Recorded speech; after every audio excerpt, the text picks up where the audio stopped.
Family के Elder बहुत ज्यादा परेशान होते हैं और कहते हैं हमारे सबसे जीनियस एल्डर को मार दिया गया, अब हम लोग क्या करेंगे। मुझे तो यहाँ पर कोई मशवरा देने वाला भी नहीं रहा, वही मेरा सबसे ज्यादा जीनियस एल्डर था। साथ ही वो गुस्से के साथ कहते हैं उस जू फैन को मैं नहीं छोड़ूंगा, जैसे ही वो लू फैमिली का बटलर मेरे हाथ में लगेगा मैं उसे मार डालूंगा, मैं उसके टुकड़े टुकड़े कर दूंगा। यांग मिंग जो कि डर कर वहाँ पर बैठा होता है वो फर्स्ट एल्डर से कहता है फर्स्ट एल्डर अगर आपकी इजाजत हो तो मेरे पास एक आइडिया है, मैं आपको एक आइडिया बताना चाहता हूँ। फर्स्ट एल्डर काफी ज्यादा गुस्सा हो जाते हैं और कहते हैं तुम्हारी हिम्मत कैसे हुई हम एल्डर्स की मीटिंग में बोलने की, तुम इस लायक नहीं हो, दफा हो जाओ यहाँ से। थर्ड एल्डर फर्स्ट एल्डर से कहते हैं एल्डर जरा इसकी बात तो सुन ले, मुझे लगता है कि इस लड़के की बात सुन लेनी चाहिए क्योंकि ये 7th एल्डर का शागिर्द रह चुका है, मुझे लगता है कि इसके पास भी कोई अच्छा आइडिया होगा। फर्स्ट एल्डर कहते हैं अच्छा ठीक है जल्दी से बताओ तुम्हारे पास कौन सा आइडिया है। यांग मिंग उनसे कहता है मुझे भी लगता है कि आपको लू फैमिली पर अटैक नहीं करना चाहिए क्योंकि लू फैमिली वालों पर अटैक करने से हमें कुछ भी नहीं मिलेगा। लू फैमिली जू फैन की वजह से है, जितना ज्यादा जू फैन स्ट्रॉन्ग होगा उतनी ज्यादा लू फैमिली स्ट्रॉन्ग होगी, इसलिए हमें जू फैन से निपटना होगा। सबसे पहले हम जू फैन को मारते हैं, लू फैमिली अपने आप खत्म हो जाएगी।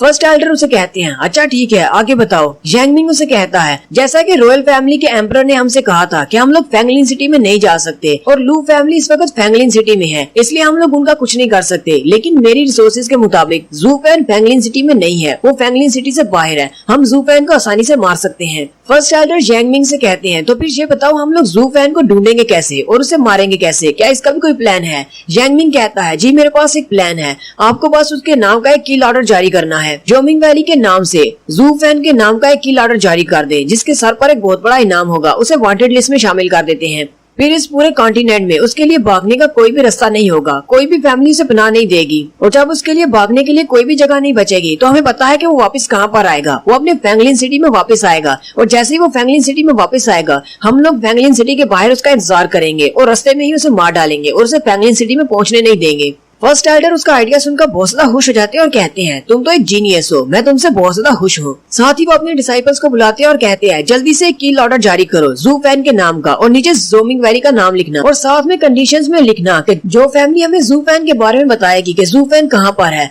हम लोग उसे अपनी सब्सिडरी फैमिली बना लेंगे। जो फैमिली हमें जू फैन का सर काट कर ला कर देगी उस फैमिली को हम लोग अपनी सब्सिडरी फैमिली में सबसे ऊपर रखेंगे, यानी कि उस एक फैमिली के नीचे 1000 फैमिलीज होंगी, उसे हम लोग एक लीडर बना देंगे। यांग मिंग भी काफी ज्यादा खुश हो जाता है और कहता है जू फैन तुम एक मॉन्स्टर हो, तुम्हें मैं नहीं मार सकता क्योंकि मेरे पास इतनी स्ट्रेंथ नहीं है, लेकिन अब जबकि मैंने तुम्हारे नाम का किल ऑर्डर जारी करवा दिया है अब तुम्हारे बचने के लिए कोई भी जगह नहीं बची, तुम कहाँ पर छुप कर जाओगे, तुम्हें एक ना एक दिन मरना होगा। थर्ड एल्डर यांग मिंग की तरफ देखते हैं और कहते हैं ये लड़का लगता है कि अपना रिवेंज लेना चाहता है, हालांकि ये सिर्फ बदला लेने के लिए ये सब कुछ कर रहा है, लेकिन इसका आइडिया बहुत ज्यादा अच्छा है, इसने 7th जीनियस से कुछ ना कुछ तो सीखा है। थर्ड एल्डर फर्स्ट एल्डर से कहते हैं ये बात आप भी जानते हैं कि जू फैन बहुत ज्यादा स्ट्रॉन्ग है, उसने हमारे 7th एल्डर को बड़ी आसानी से मार दिया, अगर वो 7th एल्डर को मार सकता है तो बाकी की आम फैमिलीज उसके सामने कुछ भी नहीं कर पाएंगी, वो सभी को मार सकता है। मुझे तो लगता है कि हम फैमिली एल्डर्स को ही आगे बढ़कर उसको मारना होगा और जहाँ तक मेरा अंदाजा है जू फैन इतना स्ट्रॉन्ग है, हम एल्डर्स में से टॉप 5 एल्डर्स ही उसका मुकाबला कर सकते हैं और कोई भी नहीं, और अगर हम में से कोई डीमन कल्टीवेटर हो तो ये तो बहुत ज्यादा अच्छा रहेगा क्योंकि जू फैन भी एक डेविल कल्टीवेटर है और हमारे टॉप 5 में से सिर्फ एक ही ऐसा बंदा है जो कि एक डेविल कल्टीवेटर है। हमारे पास एल्डर नंबर 5 है। 5th एल्डर हमारे रेड डिमोनिक फायर को यूज करते हुए अपनी कल्टीवेशन को बढ़ाते हैं, इसके अलावा उन्होंने गोल्डन क्विक सैंड को यूज करते हुए अपनी बॉडी को रिफाइन किया हुआ है। मुझे लगता है कि हमारे 5th एल्डर जू फैन का मुकाबला कर सकते हैं और यहीं पर 5th एल्डर को दिखाते हैं। 5th एल्डर जो कि अपने हाथ में शीशा पकड़कर अपने बालों को सीधा कर रहा होता है वो उनसे कहता है मेरी तरफ तो देखना भी मत, मैं ये काम नहीं करने वाला, मुझे एक खास मीटिंग में जाना है फ्लावर रेन टावर में, मेरे पास किसी जू फैन को मारने के लिए टाइम नहीं है। फर्स्ट एल्डर गुस्सा हो जाते हैं और कहते हैं तुम बेवकूफ कहेंगे, अपनी फैमिली का बदला लेने से ज्यादा और क्या जरूरी हो सकता है, तुम वहाँ पर रेनिंग टावर में जाकर उन औरतों के साथ कल्टीवेट करना चाहते हो, उन औरतों में ऐसा क्या खास है। थर्ड एल्डर फर्स्ट एल्डर से कहते हैं आपको उनके बारे में इस तरह बात नहीं करनी चाहिए, हालांकि वहाँ पर रेनी फ्लावर टावर में सारी की सारी औरतें हैं, लेकिन वो सारी 7th बड़ी फैमिलीज में से एक फैमिली से ताल्लुक रखती हैं, यानी कि उन सब ने 7th फैमिलीज में अपनी जगह बनाई है और वो काफी ज्यादा स्ट्रॉन्ग है और उनकी बनाई हुई पिल्स वो बहुत ज्यादा खास होती हैं। और अगर उन्होंने 5th एल्डर को वहाँ पर बुलवाया है, इन्वाइट किया है, तो इसका मतलब उन्हें इनकी रेड डिमोनिक फायर चाहिए होगी जिससे वो कोई नई पिल्स बना सकती है। हमें लगता है कि इसको वहाँ पर जाना चाहिए। फर्स्ट एल्डर कहते हैं मुझे वो औरतें कभी भी पसंद नहीं आई, उन सारी औरतों ने मिलकर 7th बड़ी फैमिलीज में अपनी जगह बना ली, तुम देखना एक ना एक दिन ऐसा जरूर आएगा जब मैं उन सारी औरतों को मारकर उनके पूरे इलाके पर कब्जा कर लूंगा। थर्ड एल्डर फर्स्ट एल्डर से कहते हैं मैं चाहता हूँ कि आप यांग मिंग को हमारी मीटिंग्स में आने की इजाजत दें,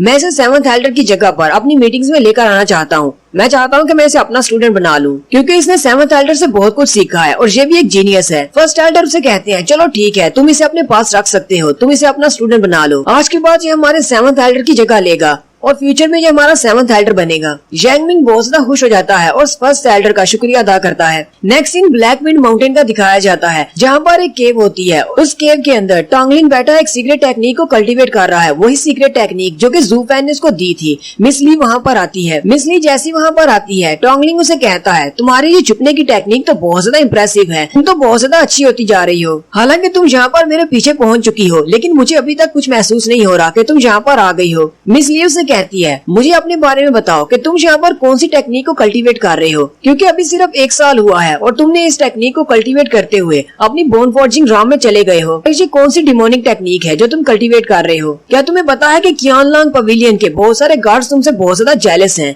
क्योंकि उन्हें लगता था कि तुम कभी बोन फॉर्जिंग राम में नहीं जा पाओगे। टोंगलिन हंसना शुरू कर देता और कहता है, ब्रदर ज़ू फैन ने जो मुझे सीक्रेट टेक्निक दी थी वो बहुत ज्यादा अमेजिंग है। टोंगलिन उसे कहता है, मिस ली, तुमने मुझे जो 20 बच्चे दिए थे उनमें से सिर्फ एक ही बच्चा बच पाया है, अब मुझे और ज्यादा बच्चों की जरूरत है। मिस ली काफी ज्यादा हैरान हो जाती है और चिल्लाकर कहती है, क्या मतलब है तुम्हारा कि सिर्फ एक ही बचा है? मैं तुम्हें 20 बच्चे देकर गई थी, उनमें से सिर्फ एक ही जिंदा बचा है, बाकी सारे मर गए। टोंगलिन उसे कहता है, ये तो बहुत ही अच्छी न्यूज है कि मेरे पास 20 में से एक बच्चा तो बचा। लास्ट टाइम तुम मुझे 50 लेकर गई थी, उनमें से एक भी नहीं बचा, वो सारे के सारे मर गए थे। लेकिन लू फैमिली के लिए ये सब कुछ किया जा सकता है, तुम मुझे और बच्चे ला कर दो, मैं उन्हें ये सीक्रेट टेक्निक सिखाऊंगा और देखते हैं उनमें से कितने ज्यादा बचते हैं। मिस ली से कहती है, तुम भी यहाँ पर कल्टीवेशन कर रहे हो और तुम्हारा ब्रदर ज़ू फैन वो भी बहुत ज्यादा कल्टीवेशन कर रहा है। हालांकि अब देखो उसने क्या कर दिया है, वो अपने पास एक नोट निकालती है और टोंगलिन को पकड़ा देती है। मिस ली उसे कहती है, तुम्हारे भाई ने जोमिंग वैली के 7th एल्डर को मार दिया है और जोमिंग वैली ने उसके नाम का किल ऑर्डर जारी कर दिया है। अब वो इस पूरे कॉन्टिनेंट पे कहीं पर भी छुप नहीं सकता, जहाँ पर भी जाएगा हंटर्स उसका पीछा करेंगे और उसे मार डालेंगे। इस किल ऑर्डर का नाम सुनकर क्या आपको जॉन विक मूवी याद आ रही है या नहीं, कमेंट करके बताइएगा।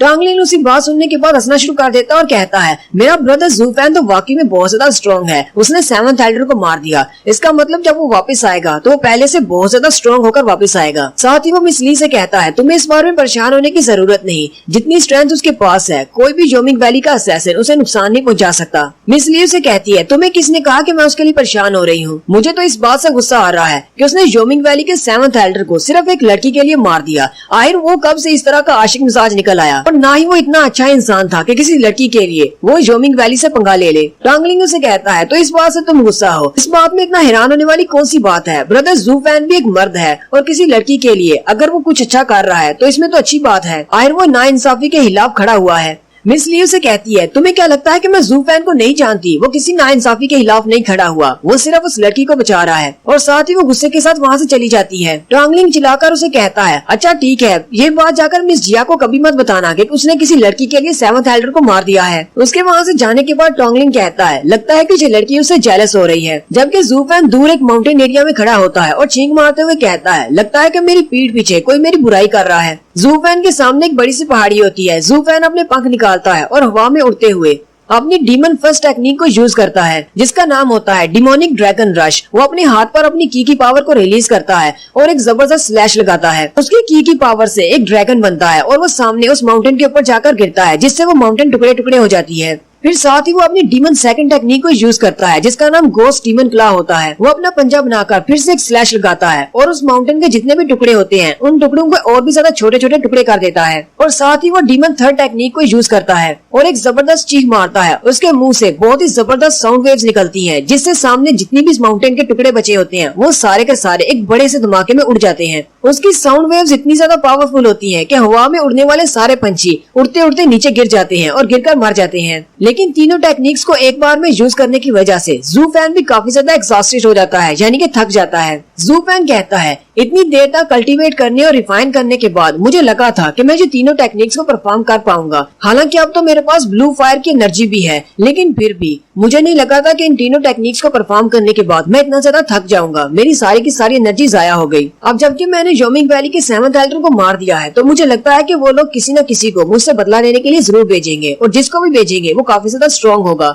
इसलिए मुझे भी अपनी स्ट्रेंथ को बढ़ाना होगा। जितनी जल्दी हो सके मुझे अपनी कल्टीवेशन को बढ़ाना है। ऐसा नहीं है कि मेरी फिजिकल बॉडी अच्छी नहीं, मैंने अपनी फिजिकल बॉडी को रिफाइन किया है, मेरी फिजिकल बॉडी परफेक्ट है, बस मेरी की एनर्जी जो है वो एग्जॉस्ट हो जाती है, इस बॉडी के साथ मैच नहीं कर रही क्योंकि मेरा कल्टीवेशन लेवल कम है, इसलिए मेरी जान एनर्जी काफी ज्यादा कम है। ज़ू फैन वहीं पर बैठ जाता है और कहता है अगर मेरे पास की एनर्जी कम है तो इसका मतलब मैं इन तीनों टेक्निक्स को तब तक यूज नहीं कर सकता जब तक कि मेरी जान पार न बनी हो, और अगर मैं तीनों टेक्निक्स को यूज करके अपने दुश्मन को मार भी देता हूँ तो उसके बाद मैं इतना ज्यादा थक जाऊंगा कि उनके अंडरलिंग से मुझे पास से उस एग को निकालता है, स्काईलार्क के उस अंडे को। ज़ू फैन कहता है मुझे इस एरिया में आए हुए पूरा 1 महीना हो चुका है, मैं यहीं पर बैठकर कल्टीवेट कर रहा हूँ। मैंने क्योंकि स्काईलार्क की बॉडी को अपनी उस स्काई रिंग के अंदर रखा था, साथ ही इस अंडे को भी वहीं पर रखा था। ये अंडा वाकई में अभी तक सर्वाइव कर पाया है अपनी माँ की बॉडी से एनर्जी लेकर, लेकिन इस अंडे को हैच करने के लिए मुझे बहुत ज्यादा एनर्जी की जरूरत है। अगर इस अंडे में से अभी बच्चा निकल आता है तो वो जिंदा नहीं रह पाएगा, वो जल्दी ही मर जाएगा। मेरे पास जितनी भी आम सी मेडिसिन हैं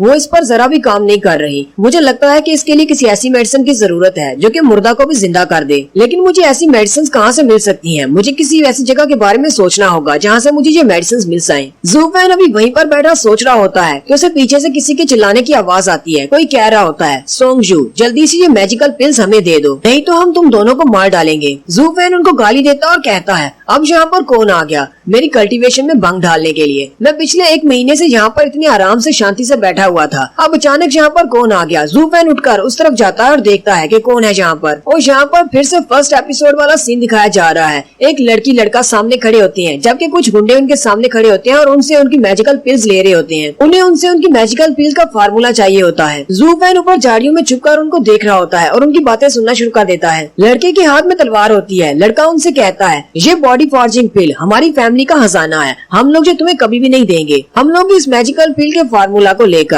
एक पिल बनाने वाले हैं जिसे हम लोग रेन फ्लावर टावर में लेकर जाने वाले हैं जहाँ पर 100 पिल फेस्टिवल होने वाला है। ज़ू फैन उनकी बातें सुनकर बहुत ज्यादा हैरान हो जाता है और कहता है तो इनके पास बॉडी फॉर्जिंग पिल है और ये पिल फेस्टिवल में जाने वाले हैं। फैन साथ ही हंसना शुरू कर देता है और कहता है मेरे पास तो एक बहुत ही अच्छा मौका है, लगता है कि उस पिल फेस्टिवल से मुझे अपने अंडे के लिए बहुत सारी मेडिसिन मिल सकती हैं। लड़के का नाम सोंग जू होता है जबकि लड़की का नाम सोंग कियान होता है और वो दोनों बहन भाई हैं। के सामने जो मास्टर होता है वो उनसे कहता है तुम दोनों ने अपनी पिल को यूज करते हुए अपनी बॉडी को बोन फॉर्जिंग राम में ले आए हो, लेकिन तुम लोगों के पास अभी इतनी स्ट्रेंथ नहीं है कि मेरे जैसे मास्टर का सामना कर पाओ। तुम्हारी सोंग फैमिली एक 3rd रेट फैमिली है, तुम्हारे पास इस तरह की 4th लेवल की पिल का फार्मूला नहीं होना चाहिए, जल्दी से ये फार्मूला हमें दे दो। सोंग जू अपनी तलवार लेकर उस पर अटैक करने के लिए आगे बढ़ता है और कहता है हम लोग तुम्हें ये फार्मूला कभी नहीं देंगे, ये हमारी सोंग फैमिली की अमानत है। लेकिन सामने वाला मास्टर बहुत ज्यादा स्ट्रॉन्ग होता है, वो सोंग जू और सोंग कियान दोनों को ही पीटता है जिसकी वजह से वो दोनों नीचे गिर जाते हैं। वो बूढ़ा मास्टर आगे बढ़ता है और मिस सोंग कियान से कहता है मिस सोंग कियान आप ये सब कुछ क्यों कर रही हैं? जल्दी से ये फार्मूला मुझे दे दें। क्या आप चाहती हैं कि मैं इस बूढ़ी उम्र में आपके पूरे कपड़े उतारकर आपकी तलाशी लूं? और साथ ही वो ब्लश कर रहा होता है, ठगी बूढ़ा कहीं का। सोंग कियान अपने भाई से कहती है ब्रदर कहीं तुम्हें डर तो नहीं लग रहा? सोंग जू से कहता है नहीं मुझे डर नहीं लग रहा। फिर वो तलवार उठाती है और अपने दोनों के गले पर रख लेती है और कहती है हम लोग इसे ये खजाना कभी भी नहीं देंगे, ये फार्मूला इसका नहीं हो सकता, हम लोग यहाँ पर अपनी जान दे देंगे लेकिन अपनी सोंग फैमिली का सीक्रेट फार्मूला किसी को नहीं देंगे। उसी वक्त एक पत्ता उड़ता हुआ आता है और उसकी तलवार पर लगता है और उसके हाथ से तलवार गिर जाती है। उनके सामने जो बूढ़ा मास्टर खड़ा होता है वो भी जल्दी से पीछे की तरफ देखता है और कहता है कौन है यहाँ पर, किसने हमें डिस्टर्ब करने की कोशिश की है? बिल्कुल फर्स्ट एपिसोड के सीन की तरह ज़ू फैन झाड़ियों में से निकलता है और कहता है ये तो सिर्फ एक 4th लेवल की पिल है, तुम्हें इस सब के लिए इन सब को मारने की जरूरत नहीं है। मास्टर उसे देखकर हंसना शुरू कर देते हैं और कहते हैं मैं भी सोच रहा था कि इतना बहादुर कौन आ गया कि जिसने मुझे देखकर भी मुझ पर अटैक किया है। तुम तो सिर्फ एक बच्चे हो जो जंगल में घूम फिर रहे हो और तुम्हारी कल्टीवेशन को देखकर लग रहा है जैसे तुम अभी अभी बोन फॉर्जिंग राम में शामिल हुए हो। तुम्हारे पास तो इतनी स्ट्रेंथ ही नहीं है, तुम मुझे कैसे रोकोगे? मास्टर ज़ू फैन से कहते हैं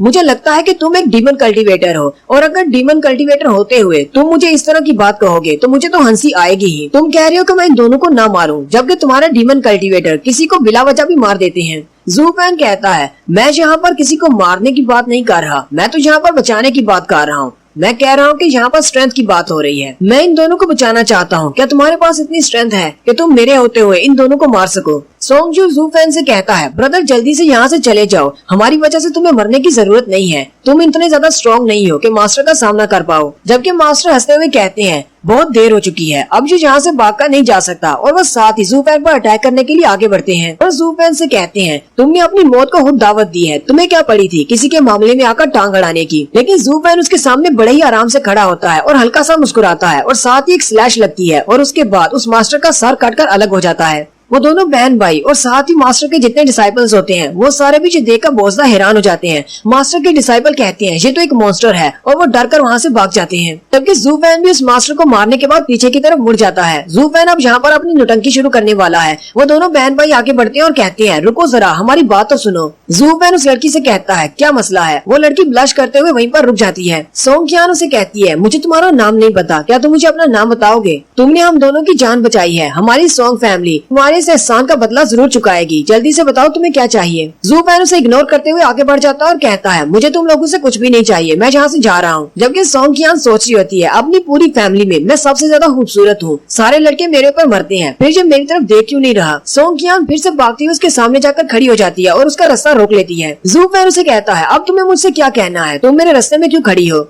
सोंग कियान जू फैन से पूछती है, तुम कहाँ पर जा रहे हो। जू फैन वहाँ से दूसरी तरफ घूम जाता है और कहता है, इस बात से तुम्हारा क्या ताल्लुक है, मैं जहाँ मर्जी जाऊँ। सोंग कियान गुस्सा हो जाती है, फिर वो साथ ही उसे कहती है, हम लोग 100 पील फेस्टिवल के लिए रेन फ्लावर टावर में जा रहे हैं, क्या तुम हमारे साथ जाना चाहोगे अगर तुम उस तरफ जा रहे हो तो। जू फैन कहता है, क्या तुम लोग हेयू सिटी में जा रहे हो। वो उसे कहती है, हाँ हम लोग हेयो सिटी में जा रहे हैं। जू फैन कहता है, मैंने सुना है कि हेयो सिटी के मेन बिल्डिंग में 7th रॉयल फैमिली रहती है। सोंगजू भी भागता हुआ आगे आ जाता है और कहता है, हाँ तुमने बिल्कुल ठीक सुना है, हर 10 साल के बाद वहाँ पर एक फेस्टिवल होता है जहाँ पर हर फैमिली से एक बंदे को बुलाया जाता है, एक अल्केमिस्ट को, जो कि अपनी पेज को वहाँ पर पेश करते हैं, और 7 बड़ी फैमिलीज में से एक बड़ी फैमिली भी वहाँ पर रहती है। उस पिल फेस्टिवल में अगर तुम्हारी पिल मुकाबले में जीत जाती है तो हमें बहुत बड़ा इनाम मिलता है। 7 बड़ी फैमिली वाले हमें अपनी ब्लेसिंग्स देते हैं और हमें अपनी अफिलिएट फैमिली के तौर पर ज्वाइन करने का मौका देते हैं। जू फैन थोड़ी देर सोचने का नाटक करता है और वो सोच रहा होता है, 100 फेस्टिवल पिल में बहुत सारी ऐसी मेडिसिन हो सकती हैं जो कि मेरे काम आ सकती हैं। उन मेडिसिन को यूज करके मैं अपने अंडे की वाइटैलिटी को ठीक कर सकता हूँ, और हो सकता है कि वहाँ पर मुझे 7 बड़ी फैमिलीज में से किसी एक बड़ी फैमिली के साथ एफिलिएट होने का मौका मिल जाए, मैं उनको भी अपना दोस्त बना सकता हूँ, इससे हमारी लू फैमिली की स्ट्रेंथ बढ़ जाएगी। जू फैन उन दोनों से कहता है, तुम दोनों की ये बातें सुनने के बाद मुझे भी इंटरेस्ट हो गई है, मैं भी 100 पील फेस्टिवल में जाना चाहता हूँ, मुझे तुम लोग अपने साथ ले जाओ। सोंग कियान काफी ज्यादा खुश हो जाती है और कहती है, ये तो बहुत ही अच्छा है, चलो ठीक है, हम तुम्हें अपने साथ ले चलते हैं। जबकि जू फैन का तो शुरू से यही प्लान था कि ये दोनों अपने आप इसे अपने साथ लेकर जाएं। जू फैन हल्का सा मुस्कुराता है और सोच रहा होता है, मेरा प्लान पूरा हो गया, अब मैं इन दोनों के साथ वहाँ पर जाऊंगा, किसी एक फैमिली के साथ मिलकर वहाँ पर जाना, ये सबसे अच्छा रहेगा, कोई मुझे पहचानेगा नहीं। और यहाँ पर जू फैन उन्हें अपना नाम भी गलत बताता है। जू फैन उन्हें कहता है, मेरा नाम लू फैन है। उन दोनों बहन भाइयों के पास एक घोड़ा गाड़ी होती है। तकरीबन आधे महीने का सफर तय करने के बाद वो लोग एक शहर के बाहर पहुंचते हैं। सोंगजू अपनी बहन और लू फैन से कहता है, हम लोग पहुंच गए। जू फैन जैसे ही उस बग्गी में से बाहर निकलता है तो वो उसके बोर्ड को देखकर बहुत ज्यादा हैरान हो जाता है और वो चिल्लाकर सोंगजू से कहता है, कमीने क्या तुम अंधे हो, तुम्हें दिखाई नहीं देता, इस बोर्ड के ऊपर तो लैंडलिंग सिटी लिखा हुआ है, तुम मुझे हेयू सिटी लेकर जाने वाले थे, हम लोग तो गलत जगह पर आ गए हैं। सोंगजू उसे कहता है, हम लोग हेयू सिटी में जाएंगे, लेकिन पहले हमें यहाँ पर रुकना होगा, मेरे फादर के दोस्त यहाँ पर रहते हैं, हम लोग उनसे कुछ स्पेशल मेडिसिन और हर्ब्स लेंगे, जड़ी बूटियाँ लेंगे, ताकि हम अपनी पिल बना सके, फिर हम लोग वहाँ पर जाएंगे हेयू सिटी में। अगर हमारे पास अच्छी जड़ी बूटियाँ होंगी तभी तो हम लोग एक अच्छी मेडिसिन बनाएंगे और उसे वहाँ पर मुकाबले में पेश करेंगे। जू फैन पहले से ही काफी ज्यादा गुस्से में होता है क्योंकि वो बग्गी में उस लड़की के साथ बैठा होता है। जू फैन कहता है, मुझे लगता है कि मुझे इन बेवकूफों को और ज्यादा झेलना होगा, मुझे तो उस लड़की की समझ नहीं आती, जितना टाइम मैं बग्गी के अंदर बैठा हुआ था मैं तो वहाँ पर कल्टीवेट करने की कोशिश कर रहा था, लेकिन वो लड़की हर वक्त मुझे घूरती रही है, पूरे रास्ते वो ब्लश करते हुए मुझे घूर रही थी, पता नहीं उसका मसला क्या है। सोंग कियान बग्गी से नीचे उतर आती है और जू फैन से बड़ी मासूमाना अंदाज में कहती है, क्या तुम्हें मेरे साथ बैठना पसंद नहीं तो तुम इस तरह का रिएक्शन दे रहे हो। सोंगजू हंसना शुरू कर देता है और जू फैन से कहता है, ब्रदर लू, मेरे साथ भी बिल्कुल ऐसा ही है, मुझे भी हमेशा बहुत ज्यादा जल्दी रहती है रेन फ्लावर टावर में जाने की, क्योंकि वहाँ पर बहुत सारी लड़कियाँ हैं। मैंने सुना है कि उस नोबल फैमिली की 15 हेड हैं और वो सारी की सारी लड़कियां हैं और ऊपर से वो सारी की सारी बहुत ज्यादा खूबसूरत हैं। इन खास तौर पर उनकी जो मेन बिल्डिंग है उसकी हेड तो बहुत ज्यादा ज्यादा खूबसूरत है। उसका नाम मिस चू है। वो इन सारी 15 लड़कियों में सबसे ज्यादा खूबसूरत है। मैं भी वहाँ पर जल्दी से जल्दी पहुँचना चाहता हूँ ताकि मैं उन खूबसूरत लड़कियों को देख सकूँ। उसकी बहन उसकी बातें सुनकर बहुत ज्यादा गुस्सा हो जाती है और आकर उसका गला पकड़कर उसे झंझोड़ना शुरू कर देती है, जबकि जू फैन को उनकी बातें सुनकर गुस्सा आ रहा होता है। जू फैन कहता है, मैं कहाँ इन बेवकूफों में फंस गया हूँ, जल्दी से जल्दी इन लोगों से दूर जाना होगा, नहीं तो मेरे अंदर भी कोई बेवकूफी का कीड़ा घुस जाएगा। वो लोग अभी वहीं पर खड़े होते हैं कि वहाँ पर उस लैंडलिंग सिटी के अंदर से एक लड़का बाहर निकलता है और वो कियान को आवाज देता है। वो सारे हैरान होकर उसकी तरफ देखते हैं। सोंग कियान उस लड़के के पास चली जाती है, जबकि सोंग जू फैन को उसके बारे में बताता है कि ये हमारे अंकल का बेटा है। हालांकि इनकी फैमिली एक सेकंड रेट फैमिली है और हमारी थर्ड रेट फैमिली है। ये लोग हमें जरा भी घास नहीं डालते और हमें बहुत ही कम समझते हैं। मुझे तो बिल्कुल भी कुछ नहीं समझते, लेकिन ये बहुत बड़ा ठरकी है और हर वक्त मेरी बहन के पीछे पड़ा रहता है। जू फैन सोच रहा होता है, सोंग फैमिली की हालत बिल्कुल मेरी लू फैमिली जैसी है। यहाँ पर भी केस बिल्कुल वैसा ही है। अगर मैं अपनी लू फैमिली की हेल्प नहीं करता तो वो भी एक सेकंड रेट फैमिली बनकर रह जाते, लेकिन अब मेरी वजह से वो लोग काफी हायर अप हो चुके हैं। हालांकि ये दोनों फैमिलीज बिल्कुल सेम है, लेकिन इनकी किस्मत अलग है। इस डायलॉग की समझ आपको नेक्स्ट हमने देखा था। मास्टर सोंग जू फैन से कहते हैं, प्लीज इन दोनों की खातिर मुझे छोड़ दो, हम लोग फ्यूचर में कभी भी तुम्हारे दुश्मन नहीं बनेंगे, हम लोग हमेशा तुम्हारा साथ देंगे। जू फैन कहता है, मुझे तुम्हारे साथ की जरूरत नहीं, और रही बात इन दोनों की, इन दोनों ने मुझे धोखा दिया है और जो भी मुझे धोखा देता है मैं उसे जिंदा नहीं छोड़ता। तुम्हें क्या लगता है कि मैं इन दोनों को छोड़ दूंगा? वो दोनों भी बहुत ज्यादा घबरा जाते हैं और उसे कहते हैं, हमें बस मजबूर किया गया था, हमने अपनी मर्जी से कुछ नहीं किया। मास्टर सोंग उसे धमकी देते हुए कहते हैं, अगर तुमने मुझे मारा तो मेरी की फैमिली वाले तुम्हें नहीं छोड़ेंगे। जू फैन हंसते हुए कहता है, मैं तो यही देखना चाहता हूँ कि कैसे तुम सब लोग मुझे मारते हो, और साथ ही वो उसका गला दबा देता है। मास्टर सोंग चिल्लाकर कहते हैं, जितने भी लोग हो जल्दी से आगे बढ़ो और इसके ऊपर अटैक करो। वो अपने सारे एल्डर्स को अटैक करने का कहता है। वो सारे एल्डर्स जंप करते हुए जू फैन पर अटैक करने के लिए आगे बढ़ते हैं, लेकिन जू फैन अपने पंख निकालता है और अपनी पावर को रिलीज करता है, और सिर्फ उसकी पावर्स के रिलीज होने की वजह से ही वो सारे के सारे एल्डर पीछे की तरफ गिर जाते हैं और वहीं पर मर जाते हैं। जबकि अंकल सोंग अपने पास से एक एरो निकालते हैं और उसकी तरफ फेंकते हुए कहते हैं, तुम्हें तो मैंने बेवकूफ बना दिया, असल में ये एरो है जो तुम्हें मारने वाला है। जू फैन उस एरो के सामने खड़ा होता है। उसे पता है कि वो एरो उसके ऊपर ज्यादा कुछ नुकसान नहीं कर सकता, लेकिन उसी वक्त सोंग की आन आगे बढ़ती है और जू फैन के सामने आ जाती है और वो एरो सीधा उसके कंधे में लगता है। जू फैन कहता है, इस लड़की को किसने कहा था मेरे सामने आने के लिए? ऐसा करने की कोई जरूरत नहीं थी, ये एरो वैसे भी मुझे नहीं मारने वाला था। सोंग जू भी भागता हुआ उसके पास आ जाता है। जू फैन सोंग की आन को अपने हाथों में पकड़ लेता है। वो उसे कहती है, प्लीज हमें माफ कर दो, की फैमिली वालों ने हमें बहुत ज्यादा फोर्स किया था, अंकल ने हमें ऐसा करने के लिए कहा था, क्योंकि हम लोग सेकंड रेट फैमिली है, इसलिए हम लोग इनके सामने कुछ भी नहीं कर पाए और हमें इनकी बात मानना पड़ी। तुम हमें मत मारो। अंकल बड़ी स्पीड के साथ आगे बढ़ते हैं और सोंग की आन पर अटैक करने वाले होते हैं और उसे कहते हैं, तुम्हारी हिम्मत कैसे हुई मेरे बने बनाए प्लान को फेल करने की? लेकिन जू फैन वहाँ पर बैठे बैठे अपने पंख को आगे की तरफ बढ़ाता है और एक नोक बनाते हुए अंकल की चेस्ट में घुसा देता है और अंकल वहीं पर मर जाते हैं।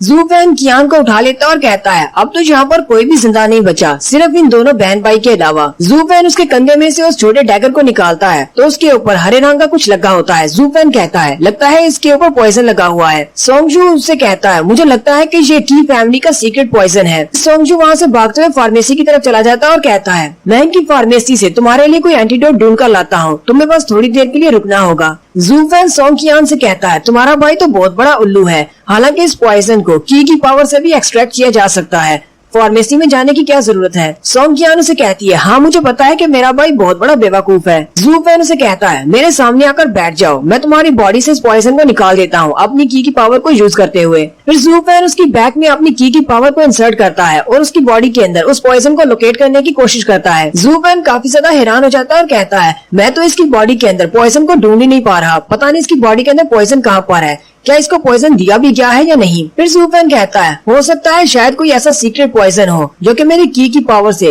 लोकेट नहीं किया जा सकता। लगता है कि की फैमिली वाले बहुत ही अच्छे पॉइजन बनाते हैं। जू फैन उसे कहता है, मुझे नहीं लगता कि मेरी की पावर से मैं तुम्हारी बॉडी से पॉइजन को निकाल पाऊंगा, इसलिए मुझे दूसरे मेथड को यूज करना होगा, मुझे मुंह लगाकर चूसना पड़ेगा। सोंग कियान शर्माते हुए उससे कहती है, क्या तुम वाकई में ऐसा करने वाले हो? जू फैन कहता, हाँ मुझे करना पड़ेगा, तुम्हारी बॉडी से पॉइजन को निकालना जरूरी है। सोंग कियान उसे कहती है, चलो फिर ठीक है, तुम्हारा बहुत बहुत शुक्रिया। वो अपना कंधा उसके सामने करती है। जू फैन उसके कंधे पे मुंह लगाता है और उसके कंधे से ब्लड को चूस कर थूक देता है, लेकिन उसी वक्त दिखाते हैं कि की फैमिली के एक बिग एल्डर यानी कि उनके ग्रैंडपा वो दरवाजे के पास छुपकर देख रहे होते हैं। जू फैन उसका काफी सारा ब्लड चूस कर थूक देता है और कहता है, लगता है कि तुम्हारी बॉडी से अब सारा पॉइजन निकल चुका है, अब तुम खतरे से बाहर हो। सोंग फिर से उसका शुक्रिया अदा करती है। जू फैन उसे कहता है जाओ जाकर अपने भाई को ढूंढो और जहाँ से निकल जाओ। जबकि साथ ही जू फैन सोच रहा होता है मैंने पहले भी पॉइजन वाले ब्लड को चेक किया है, लेकिन उसका टेस्ट ऐसा नहीं होता। वो तो बहुत ज्यादा क्रिंची होता है और बहुत ज्यादा कड़वा होता है, लेकिन इसका ब्लड तो बहुत ज्यादा मीठा है। ऐसे लगता है जैसे ये बिल्कुल नॉर्मल ब्लड है, इसके अंदर पॉइजन है ही नहीं। लेकिन साथ ही जू फैन अपने हाथों की तरफ देखता और कहता है ये मुझे क्या हो रहा है,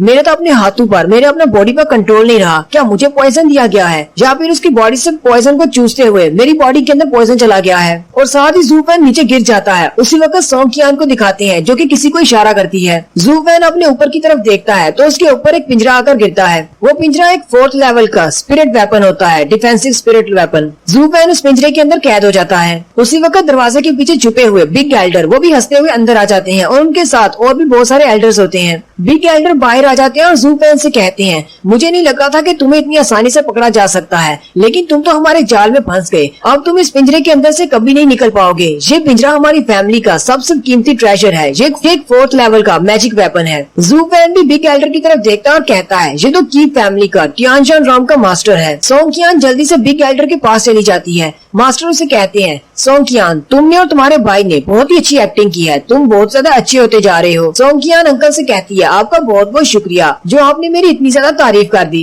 जू फैन सोंग कियान की तरफ देखता और कहता है तो सारा प्लान इसी का था। बिग एल्डर हंसते हुए जू फैन से कहते हैं क्या तुम्हें अभी तक समझ नहीं आई कि तुम्हें पॉइजन कैसे दिया गया? थोड़ी देर पहले मेरे बेटे ने जो तुम्हारे ऊपर एक डैगर फेंका था उसके ऊपर कोई भी पॉइजन नहीं लगा हुआ था। उसके ऊपर तो बस ग्रीन कलर की कोटिंग थी जिसकी वजह से तुम्हें लगा शायद उसके ऊपर पॉइजन है और वो इसकी बॉडी के अंदर चला गया है, लेकिन असल में पॉइजन तो इसके कंधे पर लगा हुआ था। जब तुमने इसके कंधे पर से ब्लड को चूसने के लिए अपना मुंह लगाया था तब वो पॉइजन तुम्हारे मुंह के अंदर चला गया। और साथ ही बिग एल्डर उनके साथ बाकी के एल्डर भी हंसना शुरू कर देते हैं। अंकल सोंग का बेटा भी वहीं पर होता है। वो कहता है तुम्हारी हिम्मत कैसे हुई मेरे डैड को मारने की? तुमने मेरे डैड को मारा है, मैं अपनी डैड के मौत का बदला तुमसे जरूर लूंगा। जू फैन उनसे कहता है मैंने इस दुनिया में बहुत सारे ऐसे बेगैरत किस्म के इंसान देखे हैं, लेकिन तुम जैसा बेशर्म इंसान मैंने कभी नहीं देखा। तुम्हारी की फैमिली तो सारी की सारी बेशर्म है। अगर मैं गलत नहीं हूँ तो जहाँ पर जितने भी एल्डर्स को मैंने मारा है वो सभी एक जाल के तौर पर थे। तुम सब ने उनको यूज किया मुझे यहाँ पर फंसाने के लिए। तुम सब लोगों को पहले से पता था कि वो सारे लोग मेरा मुकाबला नहीं कर सकते और वो मेरे हाथों से मारे जाएंगे,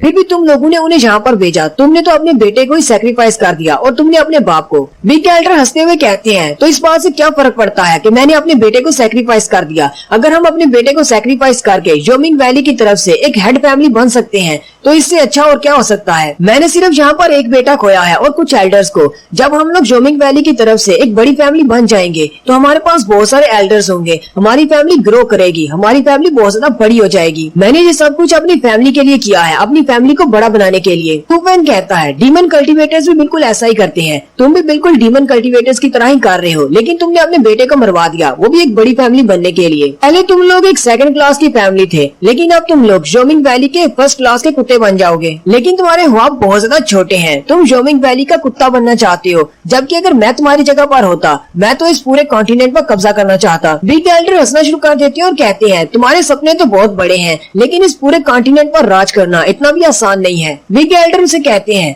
वैसे तो तुम बहुत ज्यादा समझदार हो और बहुत ज्यादा स्ट्रॉन्ग भी हो। इतनी यंग एज में तुमने बहुत कुछ अकम्प्लिश कर लिया है, तुम्हारा नाम इस वक्त पूरे कॉन्टिनेंट में है। अगर तुम्हारे सर पर इतना बड़ा इनाम नहीं होता तो मैं आज तुम्हें कभी भी नहीं मारता। जूफैन कहता है तुम्हें लगता है कि तुम मुझे मार सकते हो? क्या तुम्हारे पास इतनी पावर है? साथ ही जूफैन अपने माथे पे उंगली रखता है और अपनी ब्लू फायर को एक्टिवेट करते हुए कहता है मैंने जब 7th एल्डर को मारा था उसके मरने से पहले मैंने इसको कुछ कहा था, वही लास्ट वर्ड्स मैं तुमसे कहने वाला हूँ। जब हमारे पास एब्सोल्यूट पावर होती है तब तुम्हारे ट्रिक्स और ट्रैप्स हमारे सामने बिल्कुल बेकार हैं। जूफैन उसके पिंजरे के अंदर उठकर खड़ा हो जाता है और अपनी ब्लू फायर को रिलीज करते हुए कहता है तुम्हारे ये सारे ट्रैप्स मुझे रोक नहीं पाएंगे क्योंकि मेरे पास एब्सोल्यूट पावर है। वो सारे लोग जूफैन को उठकर खड़ा होते हुए देखकर बहुत ज्यादा हैरान हो जाते हैं और कहते हैं इसकी बॉडी के अंदर तो पॉइजन था, इसे यहाँ से उठना नहीं चाहिए था। और इसके माथे पर जो ब्लू लाइट कैसी है? क्या इसने अपनी इस ब्लू फायर की मदद से अपनी बॉडी के अंदर से पॉइजन को क्योर कर लिया है? बिग एल्डर अपने साथियों से कहते हैं तुम सब लोगों को परेशान होने की जरूरत नहीं, वो लड़का अभी भी मेरे 4th ग्रेड मैजिकल वेपन के अंदर ट्रैप है, वो हम पर अटैक नहीं कर पाएगा, वो वहाँ से कभी नहीं निकल पाएगा। लेकिन उसी वक्त पलक झपकने की स्पीड से जूफैन बिग एल्डर के पीछे होता है और उसका हाथ उसके सर के करीब होता है। साथ ही नेक्स्ट सीन में जूफैन उसके सर को उखाड़ देता है।